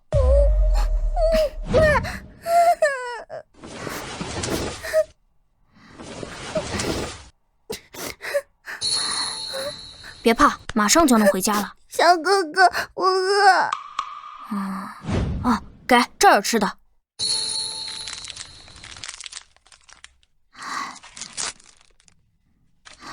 别怕，别怕，没事了。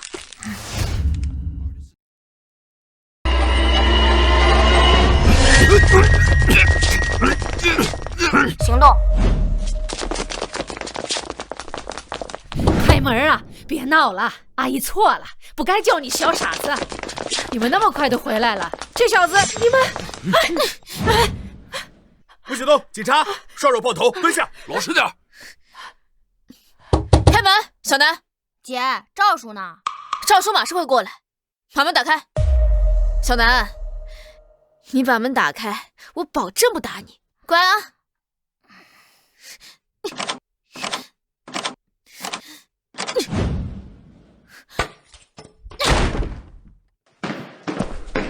胡南，我的亲姐，你也别吓到孩子。胡南，你完蛋了！赵叔，快来，吴心妍要杀人了！老实交代。警官，我都说了，第一次没拐过其他人，而且我是从犯啊，判不了我几年吧。主犯是我二姑，光盯着我审干什么？我都去年才刚放出来的。对了，还有那个浅湾海滩的案子，跟我无关啊，警官，我没拐过他，怎么死的我也不知道。是跟你无关呢，还是跟你们无关？你还敢跑？给我站住！哎，姐，你怎么不去旁听审讯啊？这么大功，你都参与啊？功劳哪有揍你重要啊？你可真有本事！那当然，还当然！给我站住！姐，我这不没事儿吗？一切都在我算计中。你还算计呢？要不是那两个人自投罗网，那破门能挡住谁？我是引导他们出去啊，不然我怎么会装傻子？为什么说我奶奶80岁？哎呀，他们的行为一切都在我的掌握中。掌握中？你还犟？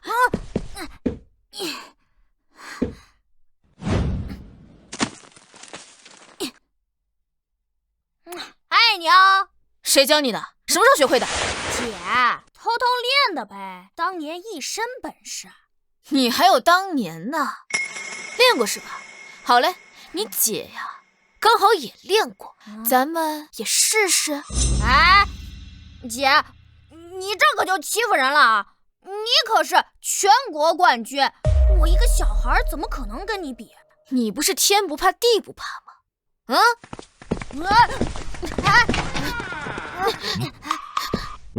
忙着呢，那你们先忙。酸叔，你看他打未成年，你也不管管。哎呀，抓起来！走啊，我得说你两句，这里是警署。孙队，他太不知道危险了。要打，回家打呀。哦，是，吴南，我回家再打你啊。哎呀，姐，哎，行了啊，说正事吧啊。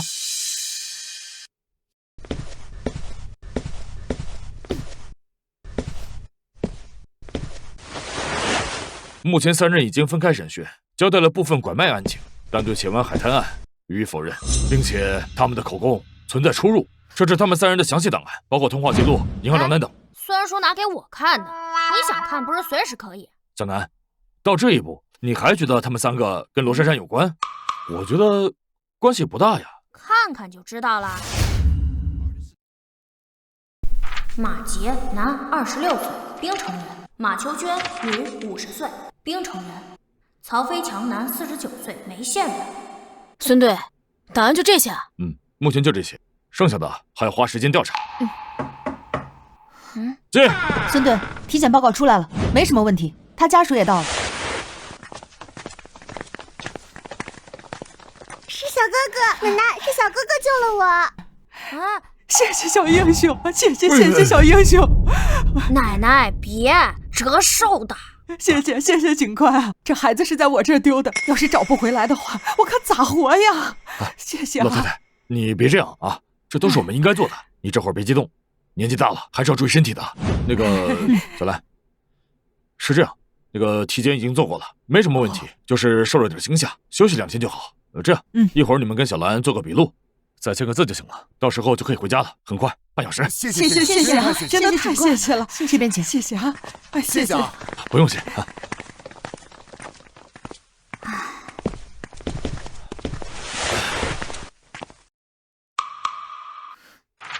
这人都走了，你看什么呢？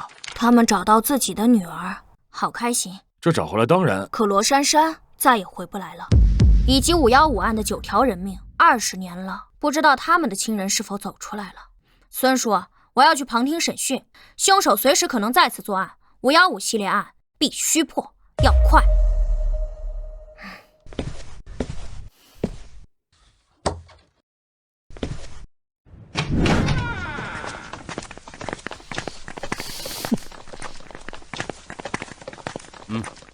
马所长，你怎么过来了？人是我辖区丢的，听说抓回来了，过来看看。杨哥，小吕，你叫我什么？小吕，你叫我什么？叫我呢。啊？称呼罢了，只是个名而已。但看起来你不是很服啊。我找人打听过你，你似乎有超忆症，笔记忆力没人能比得过你，但也仅限如此。要想在审讯中抓捕嫌疑人的破绽，需要系统学习，而你肯定不如我。第一，我没有超忆症，那是我的个人能力。第二，打听我，看来你找错人了呀。哎，对了，孙队，你怎么没参加审讯呢？我白天不在，刚从省府回来，具体情况不了解，就不参加了。哦，署长，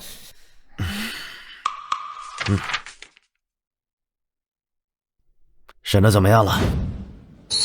还没审出来，审了一次，赵队长亲自去审，人很不老实，很明显能感觉到他在刻意隐瞒一些很重要的事情，就连6月30号的行踪都模糊不清的，前后说了3个版本。如果真的是个拐卖大案，牵扯到国际拐卖组织，咱们可能需要1-2个月的时间去补充侦查。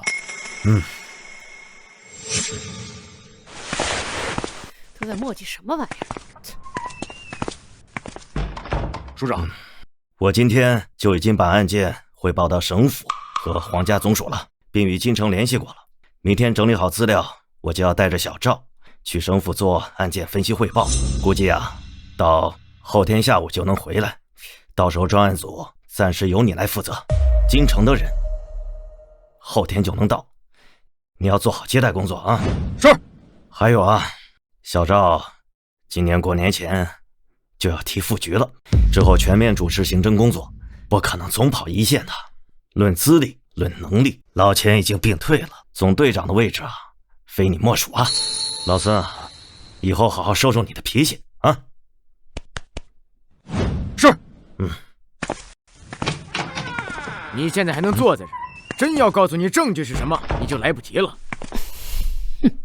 你之前也说了，你想起来了，7月2号你回的滨城，高速还是走的下路？高速。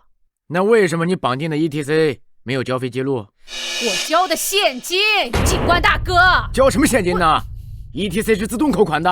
我可能是记错了，那天我们走的是下边的。马秋娟，你给我老实点儿。姐，我先回去了，我打车回去，你们忙。这就走了？是看不懂了吗？放弃了？审讯是要看专业能力的，看不懂也没关系啊。他呀，与浅湾海滩案无关，我还看什么？无关？你现在就断言无关？这3个嫌疑人明明疑点重重，口供不一致，但凡有一点审讯常识，都能看得出来他们有巨大隐瞒。他们当然有巨大隐瞒。小南，你是有什么发现吗？也不算发现吧，就是拐卖案比设想的更大。结合目前种种线索，他们不是与国际犯罪组织有关系，就是国际犯罪组织的成员。整个组织的拐卖网络覆盖东南亚多国，他们要隐瞒的事可多了。这个案子要查很久，查到后面不是市级警方能处理的，甚至要跟国际刑警合作，半年、1年，甚至好几年。总之就是与浅湾海滩案无关。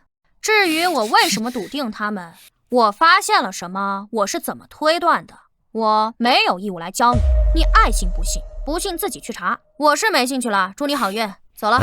小吴让人开车送小南，别让他自己打车走了。好。对了，楚伯伯，夫妻俩应该还有个儿子，在国外已成年，应该也是国际犯罪组织的成员，这就是他们为什么要死扛着的原因之一。另外，3人中主犯是马秋娟。好，路上小心啊。审了1个晚上，嘴巴真的硬。不过现在也急不得，还是515系列案比较重要。那个拐卖案给中2做了。姐，515档案什么时候过来呀？明天早上吧。不过你怎么会认为他们跟515系列案没有关系呢？你之前不是说过，以现在的监控密度、人口密度，单独拐卖是不能实现的吗？挺复杂，结合现场环境来看，以他们的档案、笔录、审讯反应，姐，我能不说吗？累。说嘛，总不能是你胡诌的吧？你简单说说，总不能是你胡诌的吧？姐，你激我也没用，真的累。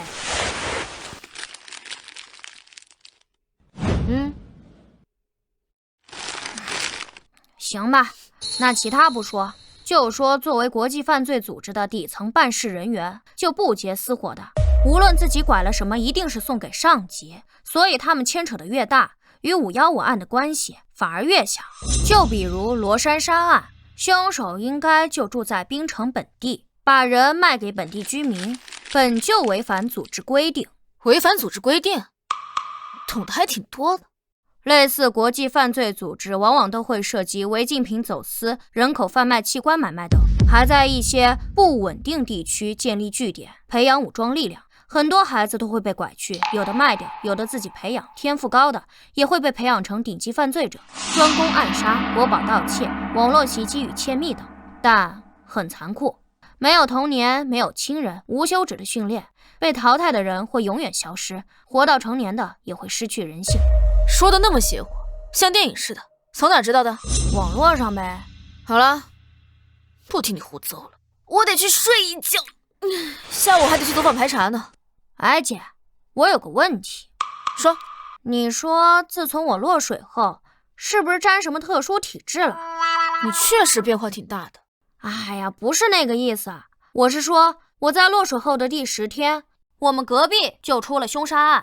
虽然案子已经破了，但没过几天我们又去海边玩，我又挖到尸体。你是吴楠，不是柯南，不要胡思乱想。我睡觉了，自己玩。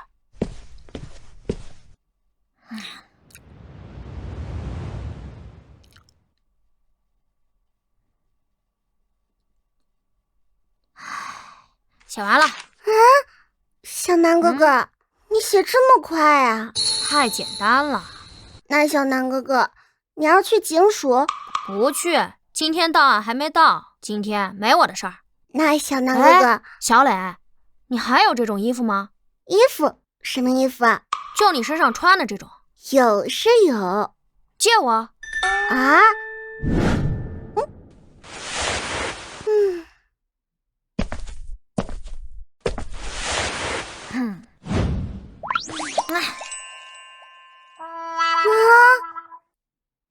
大家好，我是吴小楠。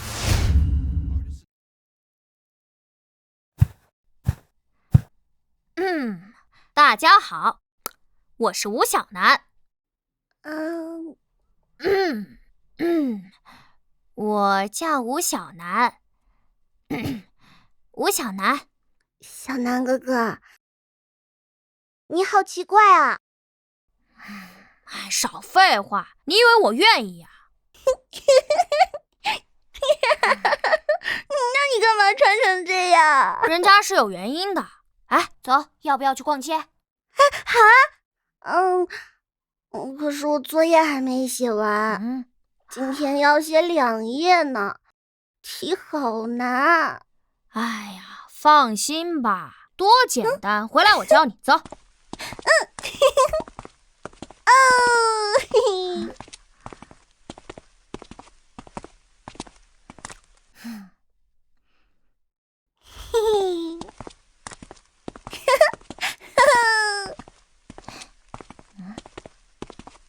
真厉害，这小孩还可以啊！这。哇，好厉害！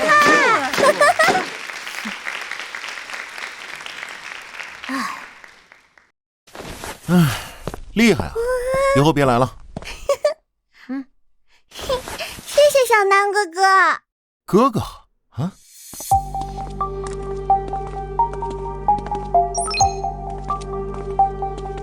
哎，好累呀，终于回家了。要不要帮你拿会儿？哎，不要，我的了。小南哥哥，不许往回要哦。那么喜欢娃娃，下次多给你弄几个。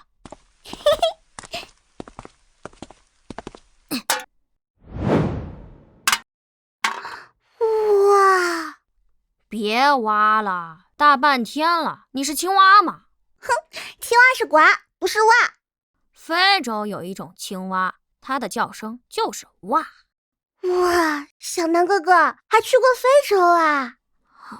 何止是去过非洲？哎，是爸爸的车。爸爸，看到娃娃！哎呀，这是谁的娃娃呀？这么好看，这是你同学吗？这是小……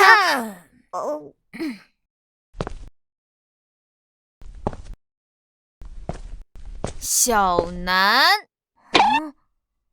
不是吧，姐？这你都看得出来？小南，我可是你亲姐姐，你怎么样我看不出来啊？不过我们家基因还挺好的，扮成女孩子还挺好看。你们俩去哪儿玩了？小南，现在外面多危险，你不知道吗？带着小磊到处乱跑，你不知道多危险啊？啊，危险？你们都说有什么危险？小南哥哥也说，他还提醒我说一定要走有监控的地方，这样就会被保护，本来还能去好多地方玩呢。可是小南哥哥不让我去那边。哎，小磊，你先回家，回家等爸爸好不好？好。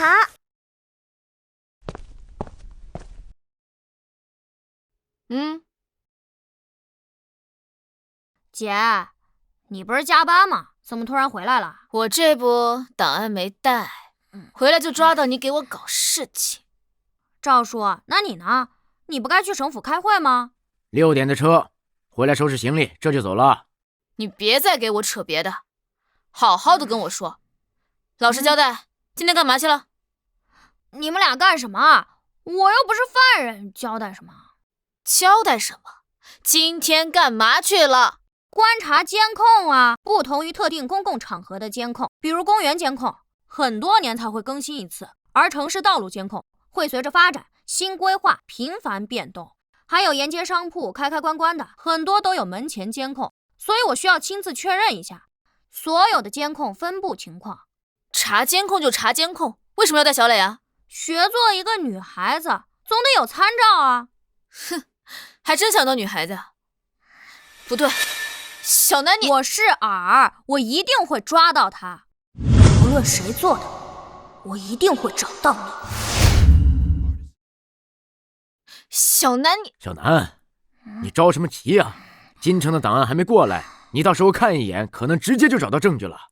你这种方法……赵叔，时间不等人。距离6月30日已经过去1个多月，凶手时隔20年再次作案，极有可能是不会停的。他随时都会作案，是随时。小南，我警告你，你不能这样。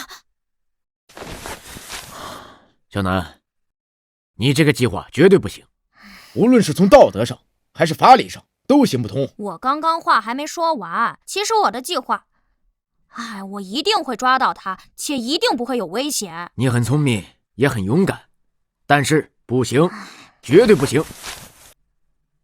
那我换个计划。你换什么计划？你们都不同意，我只能换计划了。你不许有计划，听从组织安排，不许胡来啊！哎呦，不会啦，某人已经要用眼神吃了我了。我哪敢啊！走了。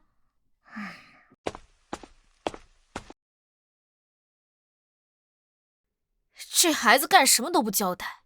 小吴，你别着急，等京城的档案调过来，我让老孙拿去给他看看，找点事儿。不过他也擅长这个，说不定还真能帮上咱的忙。不过他看得再快，这些档案够他看上1个月了。走吧。到，停！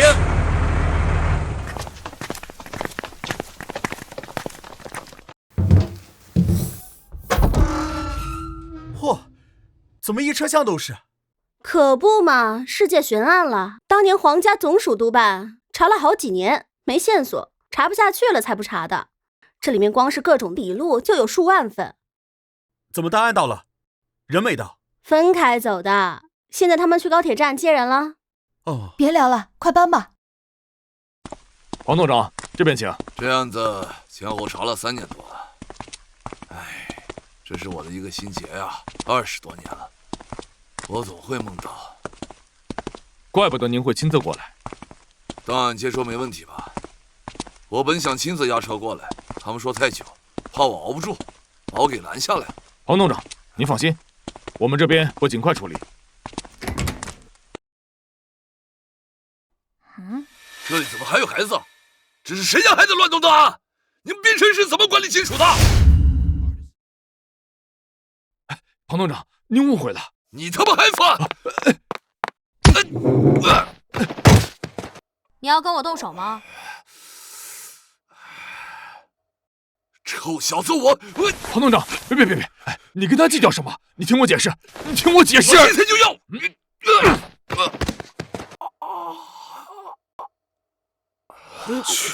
哎呦，好，厉害呀！你们冰城真厉害，就这么管理金属的，还跟我动手，让开！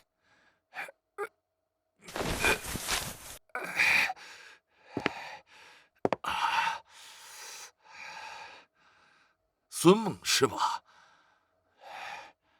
你等着，我倒要看看你在这儿有多大能耐！无法无天，简直无法无天！庞董事长，再怎么样，你也不能跟孩子动手啊！你说我跟孩子动手，你说我跟他动手，我想把他拎起来。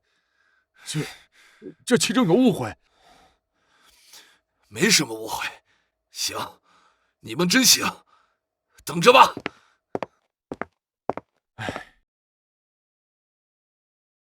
无法无天了，简直无组织无纪律，简直无法无天了！我才走了2天，你们2个上天吧！孙猛啊，孙猛，你让我说你什么好呢？我走之前怎么交代你的？啊！我让你好好的接待，好好收收你的脾气，遇事别那么冲动。可你呢，直接把人给我打了。一接到电话，我都懵了，我还以为我前几天没休息好，我做梦呢。好家伙，我让你好好接待，你直接把人给我打了啊！署长，我承认我是有些冲动，可是我不能看着他打小南啊！而且他也不听解释。你犟，你还犟！你说你拦就拦吧，你直接把人给我干趴下了，怎么显得你比他年轻，显得你比他身手好吗？是我冲动了，我会停止检查。你当然要停止，你不仅要停止，你还要撤职。我告诉你，总队长的位置，之后几年你想都不要想，这还是最轻的。你有没有考虑过这事情有多恶劣吗？我知道，你知道你还动手？楚伯伯，真的要撤孙叔职吗？现在是办案关键期，这也不能全怪他，他也是为了保护我。臭小子，我说他没说你是吧？啊，你，哎呀，你以为你年纪小我就不说你了吗？你说你动什么手啊？你有没有为你姐考虑过？无论我怎么对外解释，对其他人来讲，你都是以吴心言家属的身份才能进的警署啊。是没人能给你处分，可是你姐呢？你以为你姐就没处分了吗？不是啊，他冲过来，我那是应激反应，而且我踢的是凳子，谁知道他那么激动？哎，都说孙叔脾气急，当初也没那样。20年呐！515案像噩梦一样缠着庞海20年。哎呀，让我缓一下，我真是被你们俩气死了。庞海当年30出头，他就已经是京城刑侦总队的总队长了。虽然说是个小地方，但是也说明他极其有能力。515系列案的前2年，都是他带着专案组调查，哪怕之后皇家总署督办，抽调了不少的专家，重组专案组，他也是副组长，核心骨干呐。他可是全程参与了整个系列案的全部调查过程。那几年调查出了不少事，有人直接转业，有人犯了错，那可不只是庞海的心结呀。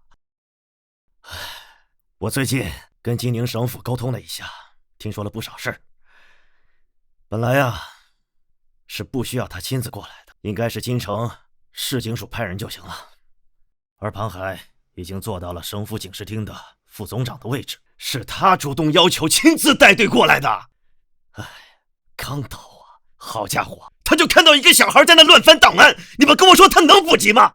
署长，我再去跟庞董长道歉。这是道歉能解决的问题吗？5天。什么5天？我5天内破案，能先别撤孙叔还有我姐的职吗？我只要5天时间。5天？你开什么玩笑呢？小南，我知道你具备了一些常人所不具备的能力，但是5天呢？你看档案都不够啊，平常人看几个月要，你最快也得要1个月啊，这还仅仅只是看档案。就5天，楚伯伯，我认真的。小南，别闹，你现在让署长私保我，为了破案，那万一要是案子没破呢？那不成署长包庇我了吗？会牵连你楚伯伯的。少拿话在这点我呢，我算看明白了，你们俩呀，我都这把年纪了，位置已经做到头了，过几年也该退休了，我怕什么？但是啊，小南啊，5天，就5天。你知道当年前后参与调查那个案件的警员足有数千呢，查了3、4年都没有结果呀。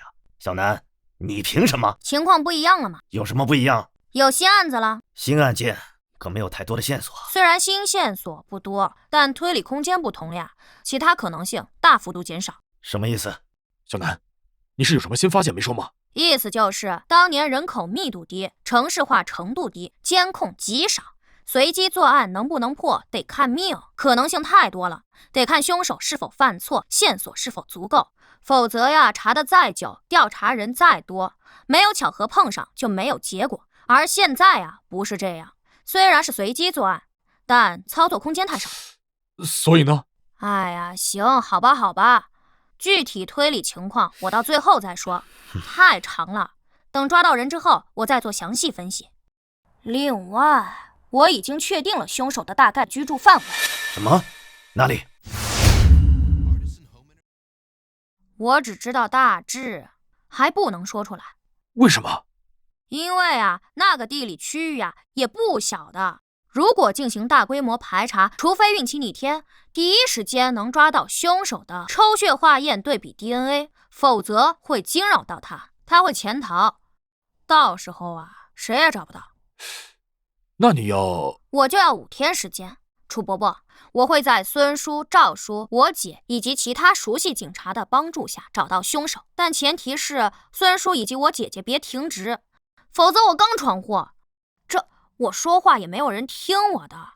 哎呀，时间就是生命啊，楚伯伯，我不仅仅是为了谁，更重要的是为了那些被害人讨个公道，以及凶手近期有可能会再次作案，破案啊越快越好。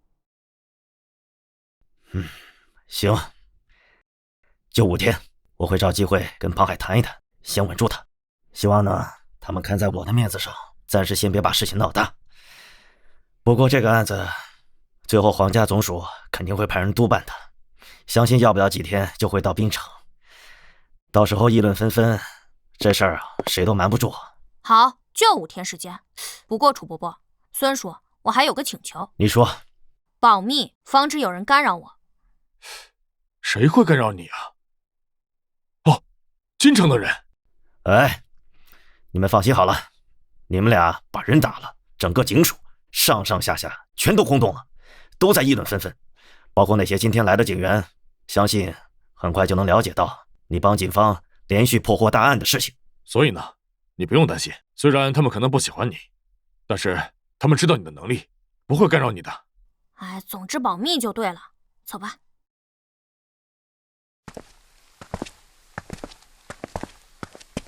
孙叔，我可是害了你啊！哼，你少来！我孙猛做的事儿啊，从来不后悔。哎，也是啊，今天要不是亏了你，我肯定闯大祸了。你还能把他怎么样啊？哎，反正啊，我是做好心理准备了。但是署长那边，本来说他要在署长位置上退下来，可是按照他的实际年龄，在退休之前还能动一动。他要是落下个包庇的责任，哎，我也好，老赵也好，都是他一手提拔上来的。虽然他平时总是骂我，但是还是挺护犊子的。哎，放心吧，孙叔，我一定会找到凶手的。先走啦。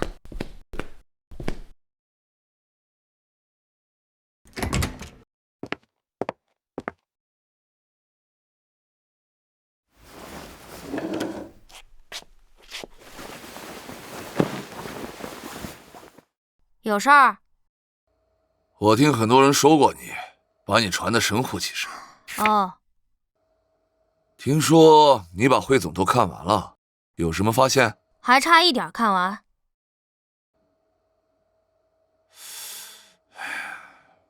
算了，我也是病急乱投医，20年的悬案，我竟指望一个孩子破案。哎，有发现的。要听吗？本来我是想看完后和孙叔说，让他转告你，让你调查。不过既然你来了，要听吗？找我回去调查？那我倒是想知道，你得是有多大发现，能指挥我回去调查？年龄不对，还有身高对不上。嫌疑人初次作案时，年龄应该在24岁到32岁之间，其出生时间应该在1972年到1980年之间，这是经过缜密分析的结果。哪里不对？你们的结果除了一些线索交叉组合外，主要是基于心理学的分析。嫌疑人有严重的变态心理或者生理缺陷，比如间歇性障碍，在京城具备独居条件。嫌疑人性格内向、阴郁，不善交际，但做事极有耐心，并且有明显的双重性人格，做事隐蔽性极强。有什么问题？根据以往经验，这类凶手的年龄普遍在25岁以上，因为功能性障碍在青少年时不会对本人造成太大的心理负担，但一旦人到了娶妻生子的年龄，这个矛盾就会显现。巨大的心理压力与外界的刺激会造成人精神崩溃，而出现变态心理。其实说起来，这些分析没有错。所以呢，你看出什么了？就将档案重复一遍。问题在于交叉线索极少，这只是分析，而没有任何实质性的证据去证明凶手的年龄，几乎是纯推论。你不是擅长纯推论吗？你在否定什么？人之所以正常，是因为法律与道德约束，因为是自幼形成的价值观与亲人的羁绊等等。如果将一群人丢在荒岛上竞争才能活，是个人就会变态。人正常的原因是相似的，但变态的原因可以有10000种，对吧？不可否认，你说的没错，但在没有足够证据的支持下，你无法推翻之前的推论。你自己看。这些档案我比你熟。这些都是关于嫌疑人身高的部分。对，不再详细看看，我已经提醒你了，说不定你也会发现。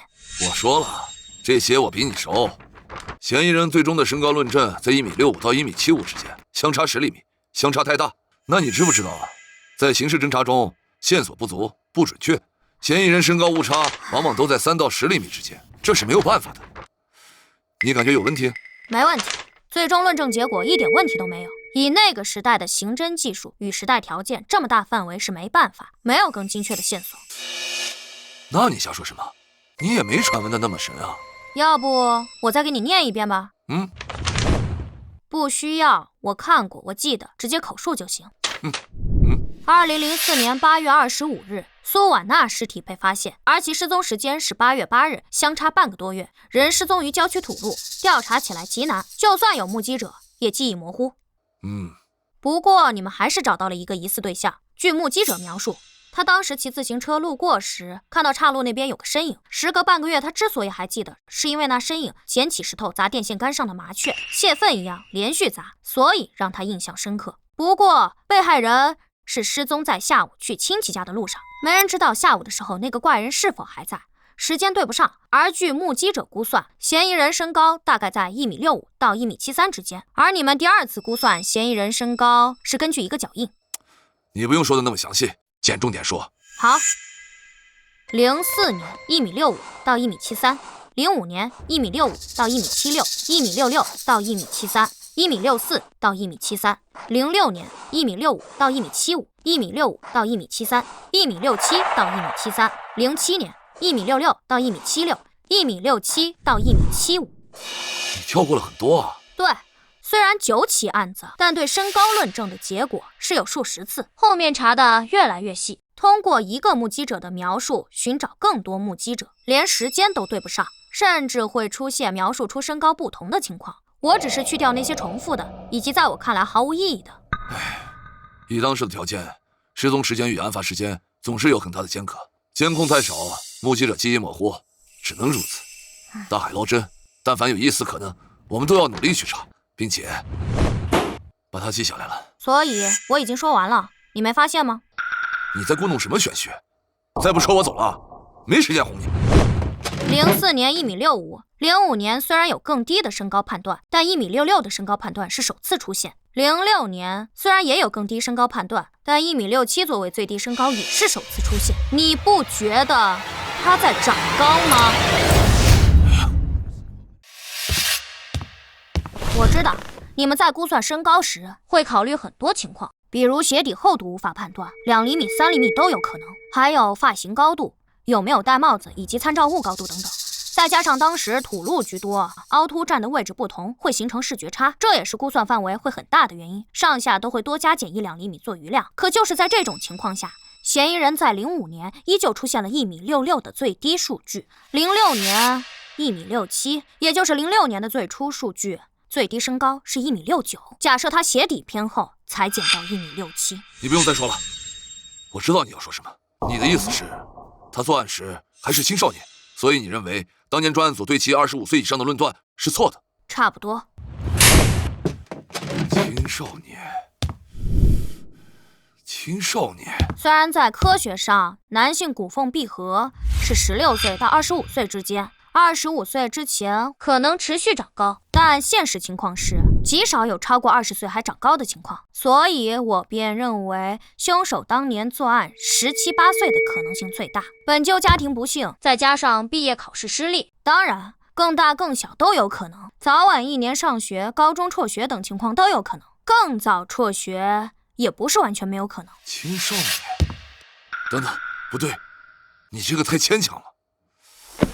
我记得曾经……怎么说？首先，你所说的这个数据，是你特地挑出来的。你找到的这个规律，如果放在数十次的论证数据中，更像是一种偶然性。其他的更多的数据反而能够证明，并非是持续上涨。然后呢？你继续说。然后，时间太长了，但是我隐约记得，有人提出过一个蛮年轻的小警员，提出过跟你相似的结论，提了几句就被否了，太牵强。介于25岁以上的推论相悖，会推翻很多调查结果的。而且，就算我们要朝这个方向去查，哪怕只有1丝可能，那也应该去查。但这根本无从查起啊！当年的青少年数量太多了，凶手的作案范围并不只在主城区，而是包括周边村县，而且这都过去20年了。看来你是真想破案啊！少废话。想破案的话，还得先听我说完。不过你得先回答我一个问题。什么问题？你们当年的专案组里有民俗专家吗？没有。你问这干嘛？没有。那我接下来要提的关键线索，应该不会再出现当年谁提过的情况了。什么线索？东南亚是一个极为复杂的地区，近7亿人口，90多个民族，而我国近上亿人口，既是移民输出国，也因历史原因有大量移民，大概占据总人口的7%，以上世纪的劳工及后代为主。继续。你真是破案心切，你是第一个明明跟我有矛盾还是有耐心的人。能破案，你再打我1顿都行。我不是故意的。说案子。我想说的是，我国多民族国家，人口结构复杂，不同民族、不同信仰，也产生了不同的历法。历法？官方采用的公元历法，但在民间还有佛历、印历、泰历、华历、维克拉姆历，还有很多宗教历法等等，非常复杂。而我们官方证件上并不会标注民族成分。所以，你最想表达的是，凶手可能是外来移民后代？不。我想说的是，20年前的9起案子，其中一共有3个，日期比较特别，分别是2004年8月8日、2005年7月28日、2006年7月18日。哪里特别？规律吗？都有个8。如果硬要说规律的话，凶手喜欢在1、2月份、7、8月份拐人，但这并不绝对。这3天是马努历6月23。马努历，这是在古时以月相周期形成历法，在整个东南亚乃至整个亚洲，很多国家都有。不过因为地理位置与传统文化，历法时间上存在部分差异。而在国际翻译上，这个历法它有一个统称，叫做传统阴历。同一天，阴历6月23，会不会很巧合呀？如果硬说是否有巧合可能，那当然是有的。但一共9案，9个失踪时间，其中有3个都是在马努历不同年的同一天，这未免也太巧了吧？每年可是有300多天呢。如果纯随机选择时间作案，连续3年同一天都刚好作案的可能性微乎其微。更重要的是，阴历6月23日第一次出现，并不是夹在9次的中间，而就是9起作案的第一次，是他变态失控的开始。之后无论每年做几案，6月23日必作案。这很明显证明了6月23这个日期显然是有某种意义。而我确认，按照马努历6月23并非什么传统节日，也并非纪念日，相同历法的宗教节日也对不上。生日、忌日，显然是生日的可能性更大。如果真的是在谁的忌日作案，有祭奠的意义或复仇的意义，那么那些被害人的死法是不对的，选择的目标也很奇怪，只敢对弱小下手。他本质就是懦夫，怎么可能是为了祭奠谁，或者是复仇，铤而走险？而如果是生日的话，当然不是庆祝，而是凶手养成扭曲变态性情的一环。本来是庆祝的一天，他就感觉糟透了，这会放大他一直以来的负面情绪，走向极端，向无辜者施以暴行，从而一发不可收拾，彻底变态。有道理，非常有道理。但是，所以新的问题产生了。什么问题？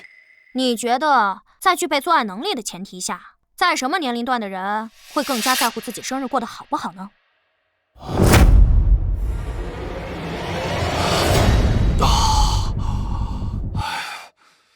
青少年，青少年，极其敏感的时期。操，他是青少年，天才，你他妈就是个天才！青少年，你说身高的问题，就是为了这个？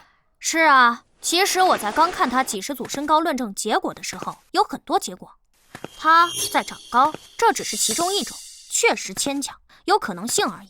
但当我反复看他的作案时间，也就是被害人失踪日期，我发现了，一旦不同线索形成的推论指向了同一结果，互为佐证，那么是巧合的可能性就大幅度降低。另外，我刚刚还在网上查了查，2007年8月5日，京城博纳县发生一起失踪案，有新闻的，年龄、性别都对得上，人是彻底失踪了，之后并未发现尸体，直至今日都是失踪悬案。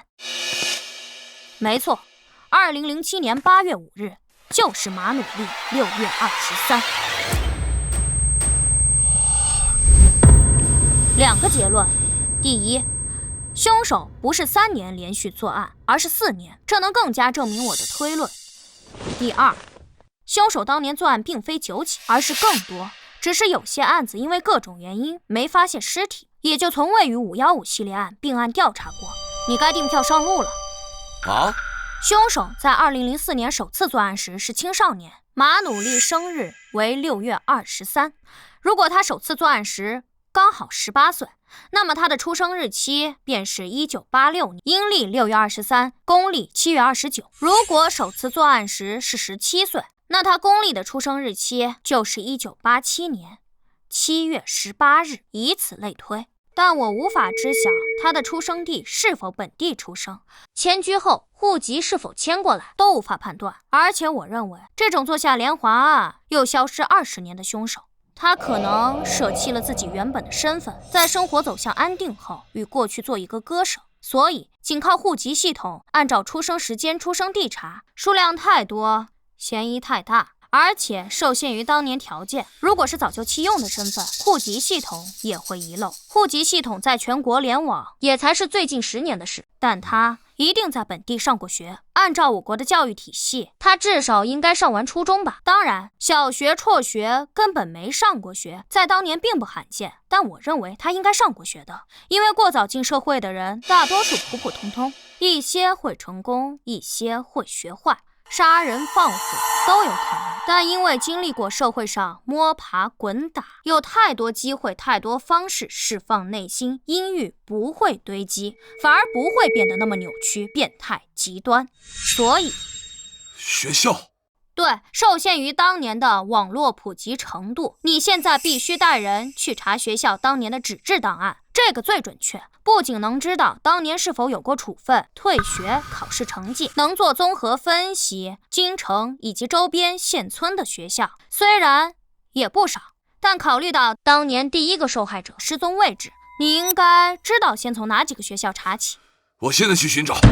等一下。啊？注意保密。保密？皇家总署会派人来并案处理，挂牌督办，重新成立专案组，很多时间都会浪费在走流程以及开会上。而你是金陵省警视厅副总长，正因为位高权重，反而不会让你去参与一线调查，他可能会让你回去，不再参与后续。20多年的噩梦心结，你不想亲手抓到他吗？想，我当然想。我无数次做噩梦，我想看见他的脸，我想亲手，所以，不要把时间浪费在层层上报与开会上。你这次过去，只要给我几张嫌疑人年轻时的照片，我保证在皇家总署介入前找到凶手。好。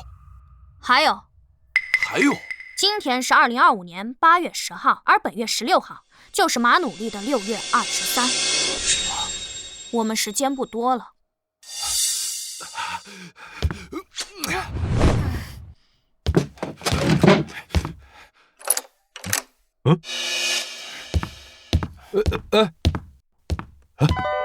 小南，他没找你麻烦吧？没。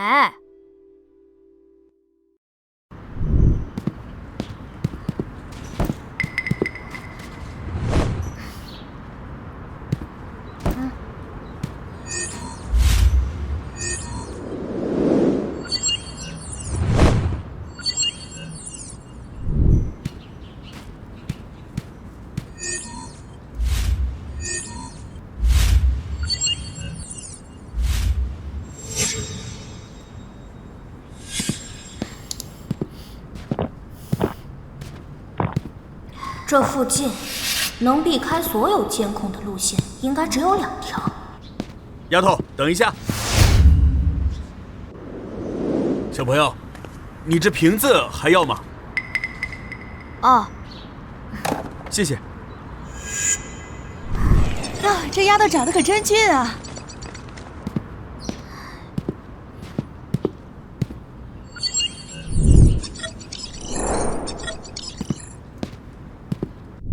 姐，排查的怎么样了？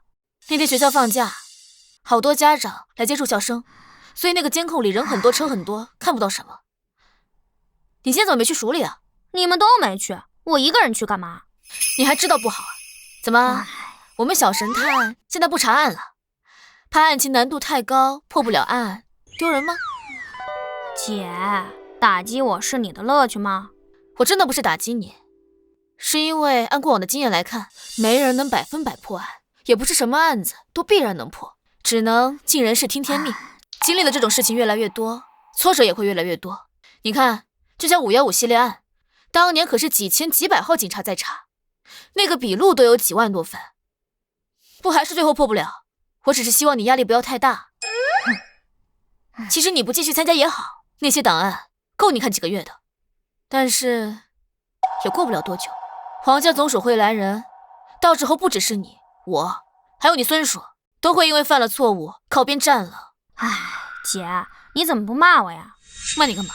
我连累孙叔了呗。你说的什么话？明明是你被欺负了，我们为什么要怪你？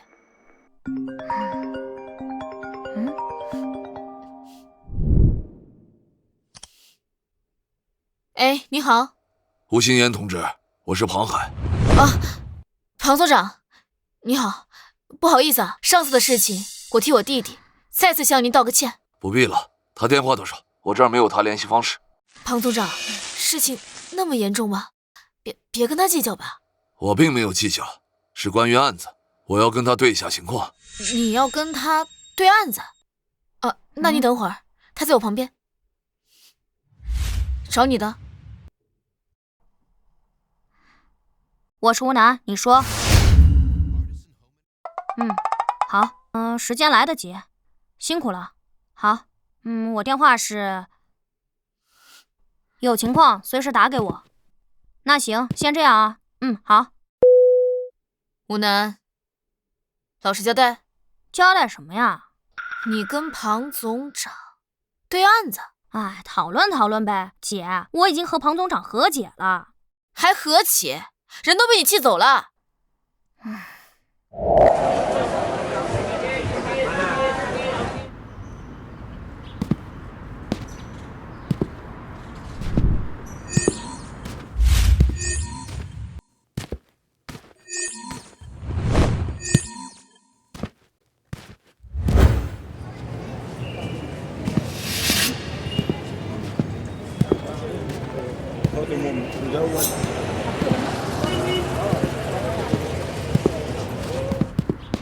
哎，小姑娘，你知道泰丰巷怎么走吗？那边右转，第3个口就是泰丰巷，有牌子的。好，谢谢。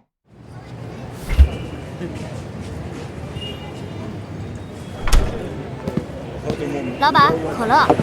3块。哎，小姑娘，你是新搬来的吗？我这几天怎么老是见到你啊？啊？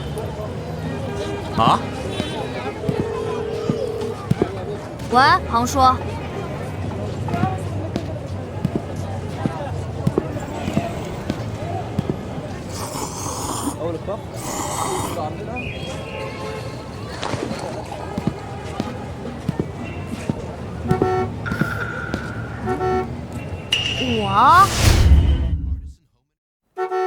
我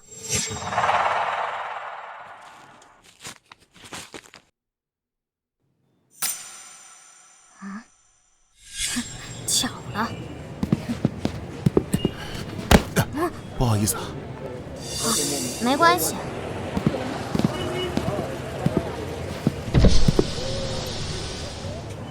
小姑娘，你一个人嘛，怎么也不说话？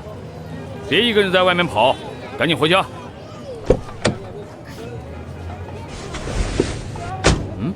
你有事儿？果然啊，除了我姐，没人认得出我。你吴楠，你穿成这样干嘛？破案呗。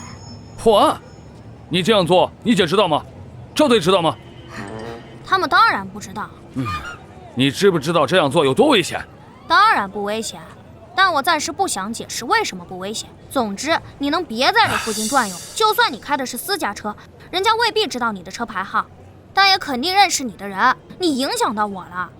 我这是……我知道你在巡逻，你放不下心，你怕再出事。哎，你是个好警察。你那天给受害人家属打电话，我看到了。我女儿也走失过。哦，那只是个意外，但很快就找到了。但我特别理解他们的心情。与女儿关系缓和了吗？好多了。我找人详细打听了，也听说你最近的事。你确实是有本事，以前是我小看你了，但我还是会把情况告诉赵队和你姐，不可能让你再以这种方式查下去。大海捞针，毫无意义，且危险。并非大海捞针，你不理解我很正常。在我做汇报前，没人会理解我。有些异想天开了。我现在至少锁定了10几个疑似嫌疑人。谁？急什么？我抓他只有一次机会，这个凶手太重要，一旦抓错了，把真正的凶手惊走离开本市，恐怕就再也找不到了。所以我还需要等一等。你唬我的吧？牛皮吹上天了，就是不想我举报你。喂，庞叔。这次只有3张照片，还有档案，你看一下。好。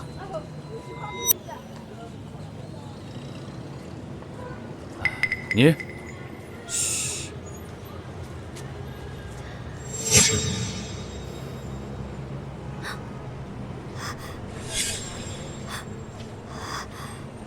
找到你了。谁？凶手。凶手？谁？看，你又急。虽然我现在只有90%把握确定是他，但并非绝对。这世界上长得像的人是有很多的，更何况20多年的容貌变化会很大。我说了，我抓他只有一次机会，我需要抹掉任何不确定性。什么长得像？什么20年？唉，安了，他至少在8月16号再次作案前，他不会离开槟城。什么？8月16号还要再次作案？你怎么知道？唉。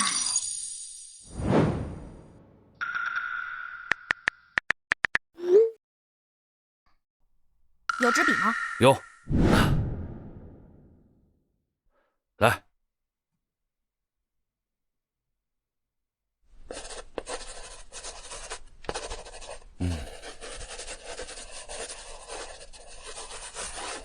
你到底……嘘。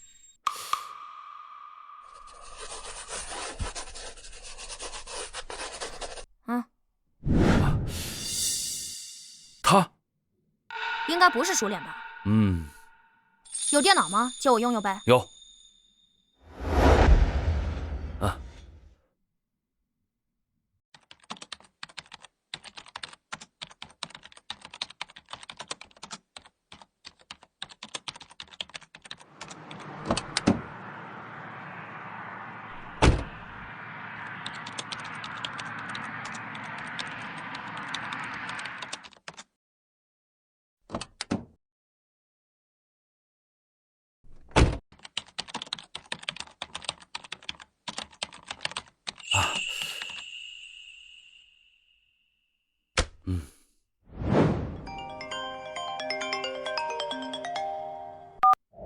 喂，庞叔，回来了没啊？再有几分钟，高铁进站。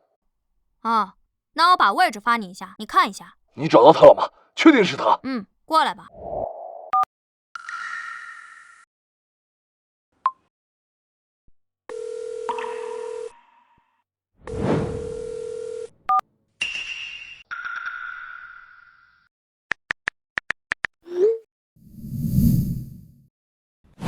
简直是无组织无纪律！那个什么孙猛，他人呢？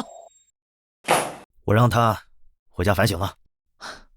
你们滨城这是在搞什么？这可是世纪悬案，添一个孩子的就能破案，还把人给打了。金宁省的电话都打到总部了，你们知道这是什么概念吗？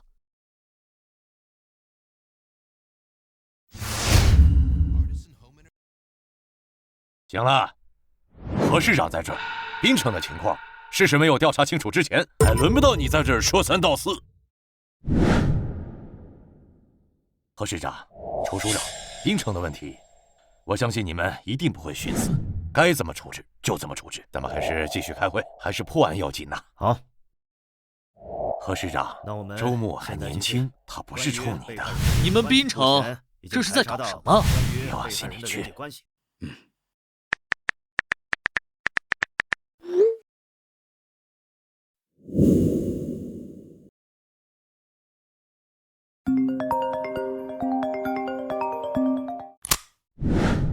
喂，小南。孙叔，什么情况？皇家警察总署来人了，署长让我们先躲躲，避避风头，免得到时候碰了面下不来台。这么快就来了？我姐说不是还要几天吗？秘密过来的，之前没人知道。主要是515案一旦重启调查，是会影响太坏。他们先过来了解下情况，再讨论并案公开的事。什么？没，暂时还没设置。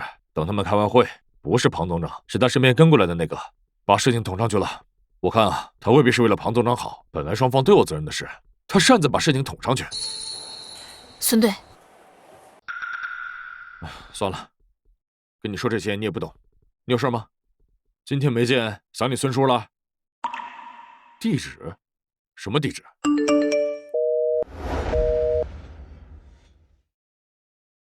小南这什么意思？这他也没说清楚啊。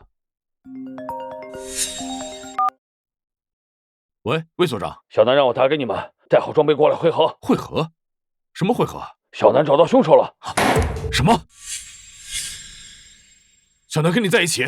他刚打车走，说要回去开个会，还说他要在车上整理材料，别打搅他，把我电脑都拿走了。关于被害人的人际关系，目前已经排查到。进。这么重要的会议，一点规矩都没有。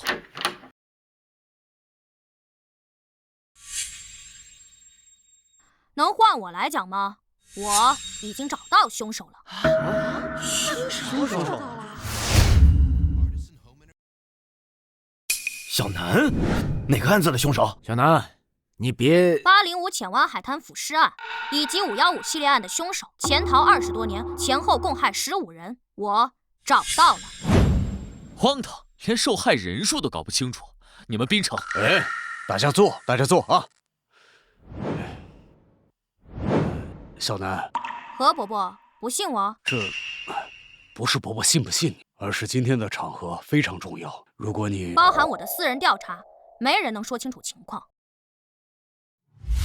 小南呐，伯伯就问你一句话：是纯推断，还是有确凿的证据？有证据，万分确凿。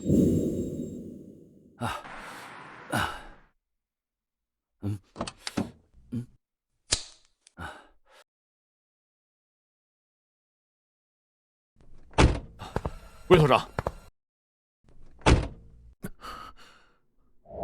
魏所长，你要的设备已经准备好了。好。庞总长，庞总长，什么情况？小南呢？小南回去开会了，具体情况他让我。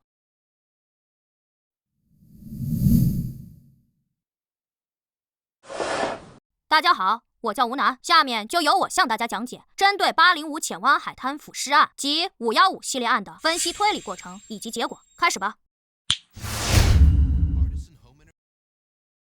请允许我先概述一下浅湾海滩腐尸案及515系列案的基本案情。陆总监，我记得当年你在海东省任职过，对吧？对。那你应该认识郭老大吧？认识，共事过，也是老交情了。他现在可是风生水起啊！今年年底，位置恐怕要动一动，不是调任警察总署，就是海东警务的一把手了。何市长也跟他认识？不认识，不过他认识。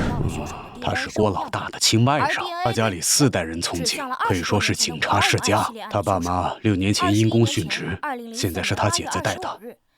而他天赋异禀，智商极高，可以说是天生的神探。看来老庞是有些冲动啊，不过我还没亲自跟他聊过。没有谁对谁错，都是为了办案嘛。这小子的确是个好苗子，但所谓的天生的神探过誉了吧？515案当年我虽没参与过，但具体的办案过程我是清楚的，几千人破不了的案子。不过他小小年纪在台上把案情分析得这么详细，却毫不怯场，已然是了不得了。看吧。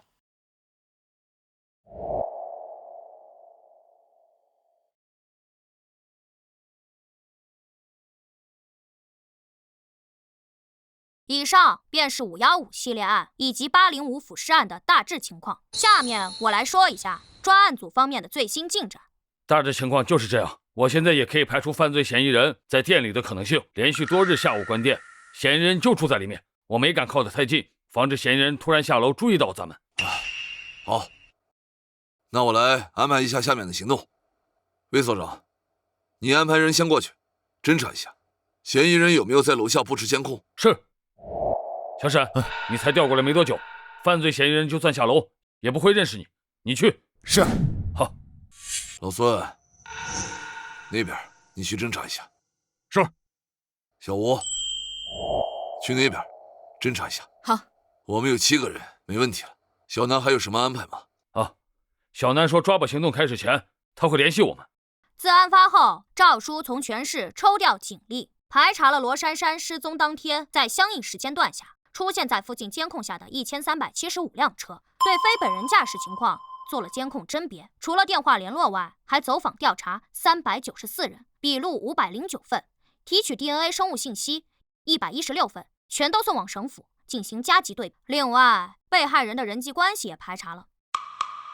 小朋友，我不得不打断你一下，咱能别再重复了吗？你刚刚说的这些，我们刚刚开会的时候，楚局长已经详细讲解过了，我们也都清楚，你就不用再重复了。从你一进来就夸下海口，咱能直接说重点吗？想要说出问题，就得先说明问题本身。我跳着说，我怕你听不懂，你别打断我。你回到案子 ，OK。既然你们已经了解了案情进展，那我就换个角度。其实从一开始我就不认为凶手是驾车作案，也不认为是被害人某个亲属的蓄谋作案，也更不可能是某个学生、家长、教职人员作案。预谋作案的可能性极低。先说预谋案的可能性分为2种情况。第一种，凶手认识被害者，打算趁着放学混乱时将人拐走。第二种，凶手不认识被害者，打算趁着放学混乱时绑架非指定目标，刚好选中了被害人。然而结合凶手过往作案习惯以及6月30日当天下午的情况，无论是哪种情况都不成立。太绝对了吧？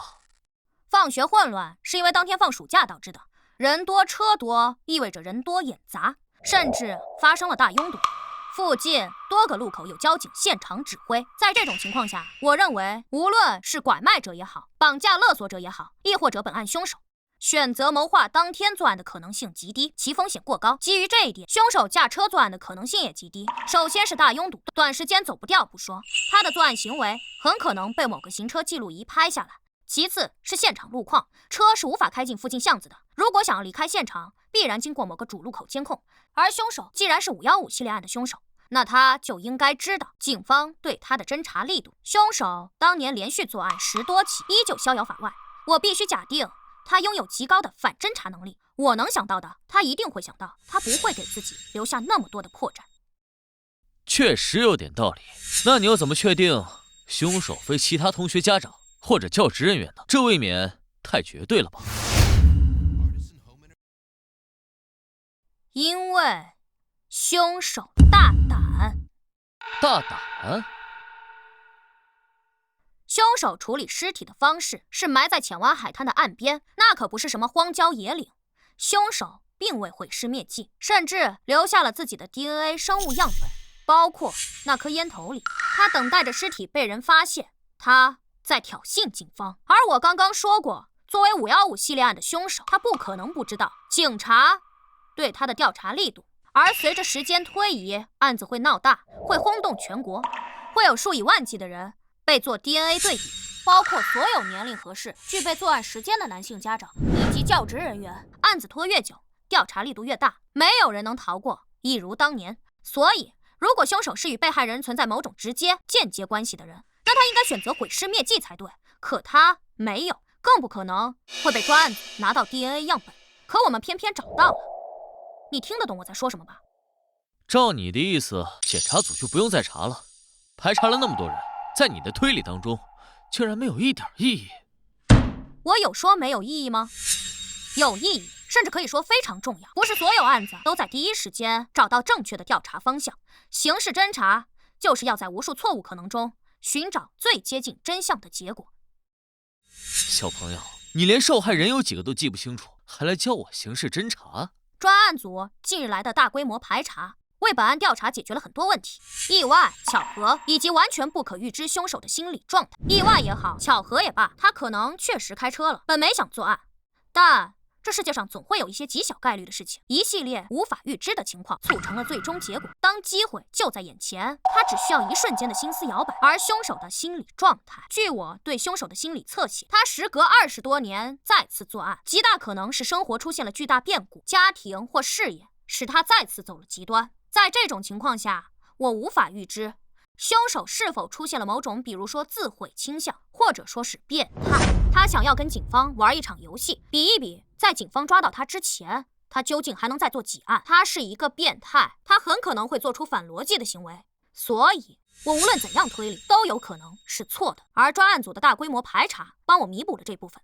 我没有错，那种极小概率的事情并没有发生。他没有开车，他与被害人没有直接间接关系，他依旧对陌生人随机作案。结合现场环境来看，他应该是步行走出巷子，站在巷子里，刚好看见被害人突然有作案的想法，亦或者是被害人主动走入巷子，比如想跟某个同学开个玩笑，躲在巷子里，然后突然跳出来吓人一跳，刚好被巷子里的凶手看到，等等情况。而在案发的第4天，我看到了京城送来的515档案，大概翻了1天，我在其中找到了一个重大调查错误，或者说是新线索。真是够了，错误你就翻1天，就敢说当年的调查有重大错误？你是神仙吗？1天时间能翻1卡车的档案，简直是胡闹！表舅，就这么让一个孩子在台上胡言乱语，我看滨城是越来越不像话了。表舅，周末我跟你说过多少次了，工作的时候称职务。坐下。是。陆总监，他是远房亲戚。自从他给我当助理后，聊起了他的老家，发现我们祖上还有些关系。你说完了，我可以继续说了吗？小朋友，我倒是很想知道，当年几千人查了3年的档案都没有破案，你仅查了1天，能发现什么错误？而且还是严重错误。你好，警方办案，借用一下你家窗户。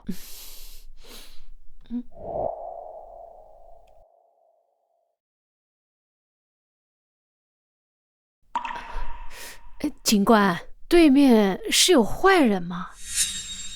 嘘。大爷、大娘，你们不用紧张，我们很快就会行动，把坏人抓走。好的。对面的房间只有嫌疑人1人，没有其他人活动迹象。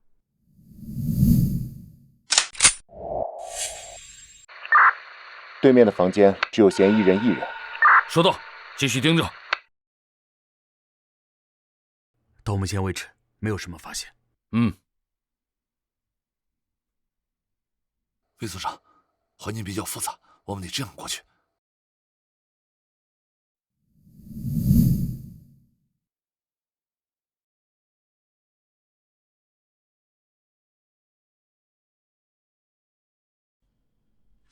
综上所述，凶手疑似在长高。凶手在自己生日当天首次作案，且每年生日皆作案，互为佐证。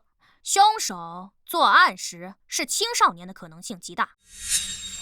青少年，对。还有，按照他过往作案习惯，既然他今年已经再次开始作案，那么今年的马努阴历6月23，也就是3天后，他必然会再次作案。青少年，对呀，青少年。楚署长应该马上派人，哦不，总监，我立刻带人去京城，亲自调查学生档案和当年的户籍。不劳你费心了。你怎么不早说？这么重要的线索，前几天你已经发现了，为什么不及时汇报？而且凶手马上要再次作案，你故意隐瞒，这样是会耽误破案进度的。你怎么知道我没说啊？你蛔虫啊，天天跟着我。你在做出推论当天，我与庞总长便讨论过，他因此连夜回了京城调查。但实际上，这条线索可能有用，也可能没用，因为在那个时代，普遍存在一种情况。为了上学而改变年龄，也就是说，凶手过的是自己的真实生日，但其登记上未必是真年龄。一旦如此，这条线索很可能会断掉。可时间不等人，所以我不得不做两手准备。根据我的推理，结合专案组排查情况，我已经可以确认凶手大致的活动区域。我实地调查过周边监控，包括商店监控。在罗珊珊刚失踪时，辖区警所便走访调查过。而随着尸体被发现，进行了更大范围调查，却没有任何发现。以如今社会的监控密度，他竟能避开所有监控以及目击者，包括附近商店老板、店员、来往客人，他还是不行的。不同于广场、公园、景区等场所，监控设施很多年才会更新一次，而街道、居民区、商铺等监控会受到城市规划的影响、经营情况等影响，经常发生变动。可他完全避开了，这说明他长期在那附近活动，可能是工作原因，他有可能就住在那儿，或两者兼有。他对那儿熟得不能再熟了。而如图所示，我还真找到了2条能够完全避开所有监控以及大部分人的路线。路线有重合，姑且算2条吧。走的不是巷子，是背街。街区极为老旧，多年前就有拆迁传闻，很多人都搬走了，以至于非常冷清。但人再少，哪怕是巷子，长时间徘徊也很可能遇到路人。凶手绝不可能带被害人走太远，这说明他没有在赌，这更加证明了他就住在那儿，或者说是有了落脚点。考虑到6月30日放暑假，学校提前放学，时间与居民上下班买菜时间刚好错开，凶手应该知道在那个时间点很难在巷子里遇到人，所以他才敢突然决定作案。因此结合以上推论，在庞总长回去调查的这几天，我去那附近转了转，这也是我为什么穿成这样的原因。我必须要先声明一下，这部分是我的擅自行动，我并没有提前告知任何人。其次，没有危险。实际上，在最开始时，我确实有冒险的想法，但被阻止了。无论从法律还是道德上来讲，都不该是我去，这一点我很认可。但当我看过515档案后，我改变了主意。既然凶手如此追求仪式感，那么距离他生日太近的时间反而不会有所行动。我的目的是想让凶手注意到我，哪怕只是远远的看我一眼。我这副装扮本就很吸引人，哪怕就算是普通人都会多看我一眼。2个问题，你问。第一个，就算没有危险，那你又怎么保证凶手当天正好会下落，而不是去其他地方？第二个，就算他看到了你，就像你说的，正常人都会多看你一眼，那你又怎么能认出真正的凶手呢？简直是荒谬。第一，专案组在主街那边排查，凶手大概率会关心进度，但他连挑衅警方的事情都做得出来，我不觉得他会躲出去。而且从被害人尸检报告上看，检测到酒精成分，应该是被害前曾被灌过酒，这是515系列案从未出现过的情况。这说明最近他开始喝酒了，或许是近些年的习惯。再考虑到他是遭遇变故才再次开始作案，他甚至已经开始酗酒，而与尸体一同被发现的还有一颗烟头，这说明他既抽烟又喝酒。他总要下楼买吧？刑事侦查不试试怎么知道？更不要说这种极大的可能性。第二，我能记得看到过的任何事、任何人、任何细节，如果一个人频繁多次的看我，哪怕相隔多日，我都会记得，这是我的个人能力，我并不需要向你证明。牛皮吹上天了吗？时间差不多了，那我就加快讲一下。在今天上午，我再次收到了庞总长发来的调查档案，这次一共有3份，其中这一份，这个人就是凶手。凶手。他就是凶手，他是凶手。在京城附近周边地区，同年同月同日生的人有很多，但庞总长的调查是仔细的，在他那一步就为我排除了许多。虽然有的人年龄与生日符合，但长期在其他城市活动，不论是手机号还是信用卡都可以证明其近些年并不住在槟城。还有的上大学的、开公司的、早亡的等等。排除很多后，他前后一共给我发来了8份档案，每一份都有问题。比如这一份，卓磊，男，1986年公历7月29日，阴历6月23，曾就读于京城高级学院。2004年5月26日，因故退学。当年18岁，正在上高3，距离毕业考试只剩下1个月。而他的身份信息到2008年初后再也没有使用过，手机被停机收回，没有购票记录，也没有办理过银行卡。我认为凶手是舍弃了自己过去的身份，通过了一些非法手段获取了新的身份。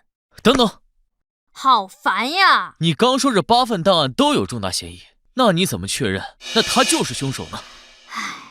那你记不记得我才说过？我记得，这是我根据凶手18岁时模拟画出来他如今的相貌，这能让我更好的回忆。考虑到被害人的体重、凶手挖坑埋尸等情况，他身体应该不错，不会太胖。我画的稍微有些发福，也能更好的看出来符合中年人的面部情况。而这个人我曾见过。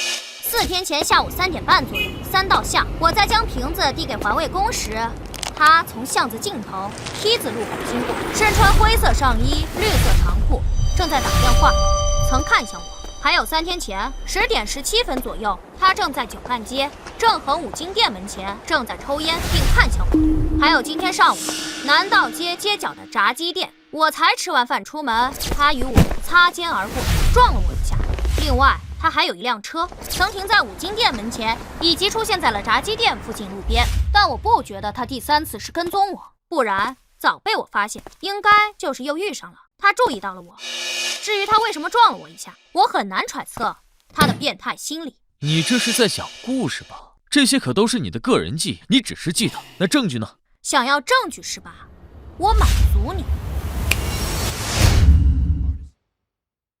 我根据凶手的车牌号以及五金店牌匾上的电话号码做了对比调查，车主与店主是同一人，这是他如今的户籍信息，名叫丁瑞鹏。通过网络追踪，我找到他的社交媒体账号等信息。我虽然坚信我的记忆，他现在的户籍照片与我画的极其相似，巧合的可能性微乎其微，但抓他只有1次机会。我还需要更确凿的证据，比如这个，这是他去年7月28日的社交动态，却不是他如今证件上的生日时间，而是马努阴历6月23。他依旧在过自己的真实生日，并一定对亲朋撒过谎，编造了日期与证件不符的原因。就比如说，当年为了上学而改了年龄，桌子上有2只碗。根据户籍信息，他3年前就已经离了婚，前妻已经离开本市，2人无子女。而从他3年前更新的动态来看，这个给他做饭、陪他吃饭名叫小玉的女人，就是他3年前的出轨对象。而今年的5月17日，他发了这样一条动态，2人必定闹掰了。虽然无法知道具体发生多大矛盾，但这不重要。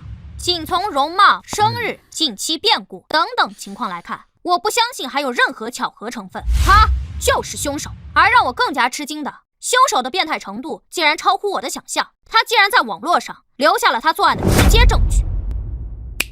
在今天上午，我在查看凶手关注列表时，发现了一个账号位数极少、注册于0几年的老账号，名为 X。我点进去看了看，注册于03年，停止更新于07年，更新内容也不多，一共10几条。而凶手现在的账号注册于09年，他为什么要关注一个早就不再更新动态的僵尸账号？这是一部分人的习惯。当一个人持有多个同平台账号时，为了怕忘记老账号以及小号的登录信息，所以选择自己关注自己。而我当时便认为，这个账号就是他当时学生时代的号。我通过了一些技术手段登录上了这个账号，在里面找到了一个隐藏的私密相册，包括他今年6月初上传的罗珊珊在内，一共14名被害人被害过程的照片，被害人一共15个。2004年第一案的被害人照片并不在其中，这应当是他首次作案时还没有具备拍照功能的手机和相机，第一次是在极端情绪下作案，而之后他特意去购买有拍照功能的手机相机，为第2案做了准备。那还等什么？现在就要抓住他！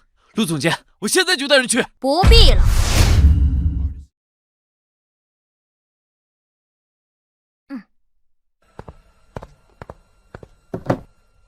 专案组已经在行动，滨城刑侦总队刑警吴新言，重案一组组长、副总队长孙猛，滨城三龙警所所长魏庆年，金宁省警视厅副总长庞海，以及多名三龙警所警员已将嫌疑人住所包围，即将采取抓捕行动。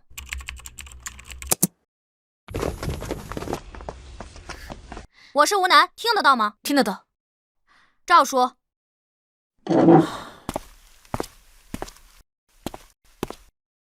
我是赵成龙，收到请回复。收到。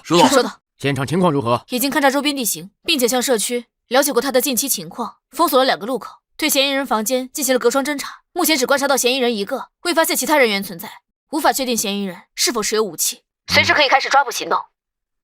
行动。是。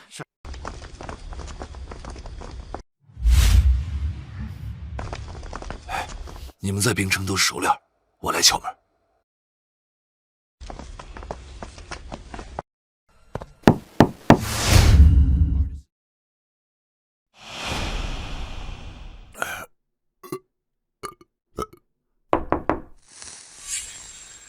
谁啊？水务公司，之前给你打过电话，换智能水表的。来了。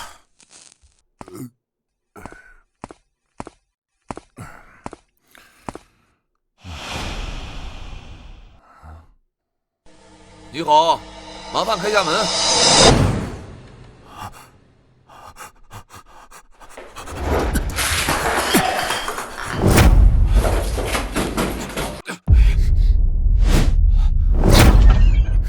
别跑！小吴，这边。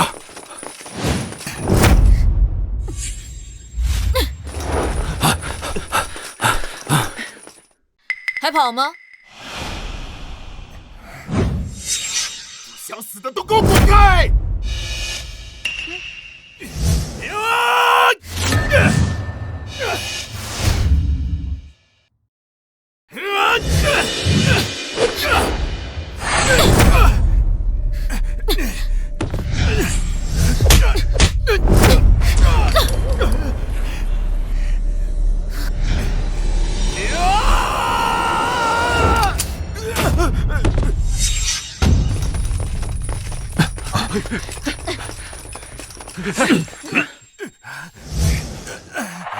为什么要跑？为什么要跑？说，你是不是认识我？庞海、徐作泽、周勇、江腾、叶桂兰，20多年了，你们还没有放弃找我？这些名字是？这是515系列案的骨干刑警，在515专案组结束调查后，从各地抽调来的精英离开，京城方面却从未放弃过，每隔几年都试图重启案件，包括私人调查，追凶20年，他们从未放弃过。报告队长，抓捕任务成功。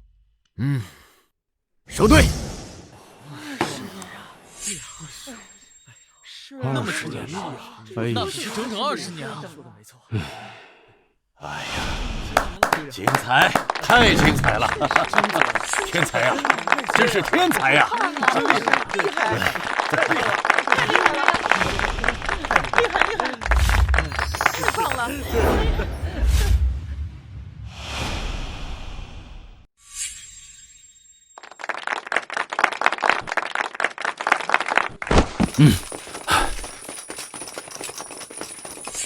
报告队长，抓捕任务成功。收队。姐，翻窗姿势要帅，都看着呢。为什么要跑？为什么要跑？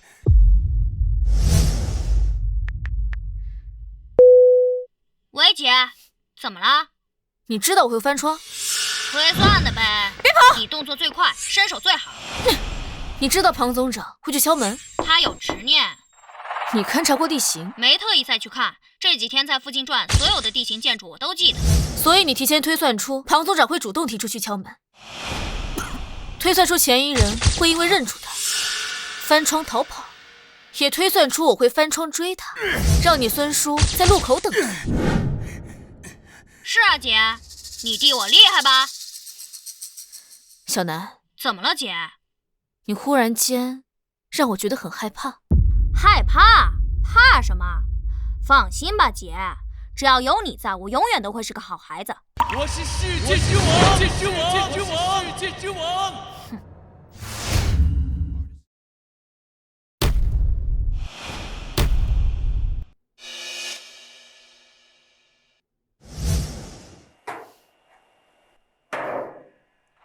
DNA 比对结果还有1天就出来了，哪怕是零口供，也够枪毙你几10次了。交代吧，为什么？时隔20年，你又带走了一个无辜的生命。我那天心情不好，他把我的钱全都卷走了呀！张玉那个贱人，我为了他离婚，他就迟迟不肯嫁给我。这么多年，他花钱大手大脚的，他还骗我说什么买房，他跑了呀！他们就因为这样杀人啊！小吴，别冲动，为这种人犯错不值得。他是人吗？他是个人渣，是个变态，他不配！别打我，别打我，我交代，我什么都交代。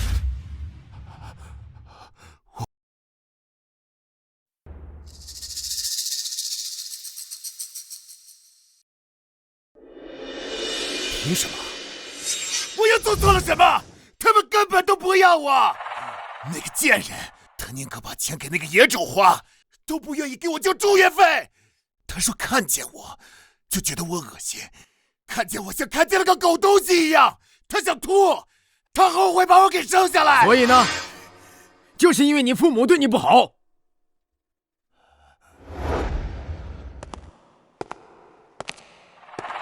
从小你父亲对你频繁的家暴，甚至在你毕业考试前1个月把你打得住了院，让你被迫退了学。你母亲也更偏爱她出轨生下的那个女儿，也就是你同母异父的妹妹。你感觉不公平，两人还在你住院的时候，因为医疗费过高大吵了一架，双双抛弃了你，把你留在医院里自己等死。对，对，我感觉糟糕透了。我越想越觉得，那这是你伤及无辜的理由吗？你根本就不知道，我活在地狱里，他们把我当狗一样看待。我活在地狱里，地狱里，地狱里。你要是真活在地狱里，你就不会遇见一个好的医生，为你付了所有的医药费，出院的时候还给了你一笔钱，对不对？是你说的吧？啊，是你刚才说的吧？是，你选择了记住所有不好的回忆。你却忘了这个世界对你的好，你明明已经逃离了那个糟糕的家庭，你可以重启自己的人生，你往前看。你呢？你选择了伤害无辜的人。丁瑞鹏，你他妈还是人吗？我不是人，我不是人，我不是人。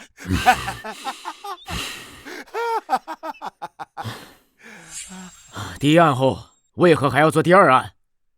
紧跟着后面所有的案子，把具体情况说一下。为何？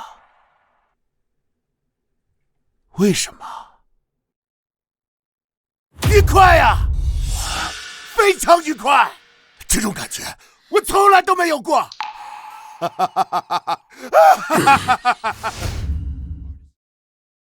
世纪悬案告破，血魔再现，515系列案真凶再作案，滨城警署急速破案。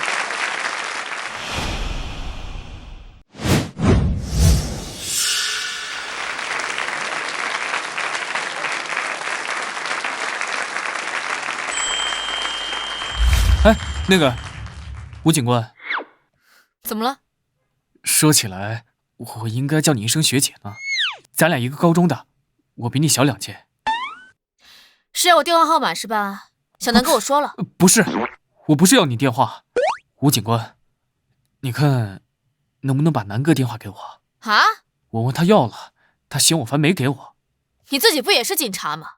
想要他电话号码，去警务系统查不就知道了？哎呀，我查过了，他很奇怪，系统里的关于他的联系方式都被删除了，所以他很神秘。不必了，他电话是多少？给我一下，我在系统里没找到他的联系方式。吴楠，听说你还帮了女孩子，超可爱的。对呀，带上嘛，带上我们看看，我们都没有看到，带上姐姐拍张照好不好？吴楠，你给我老实交代。啊？我又咋了？你的电话号码为什么警务系统查不到？你是不是又黑进去了？别跑！我保证不打死你！别跑！舅舅又来电话了，希望我们能过去。爸妈，你们放心吧，小南他现在很聪明，而且他已经答应我，将来一定会成为一名警察。他虽然平时很调皮，但他很优秀，他未来一定会成为一名神探。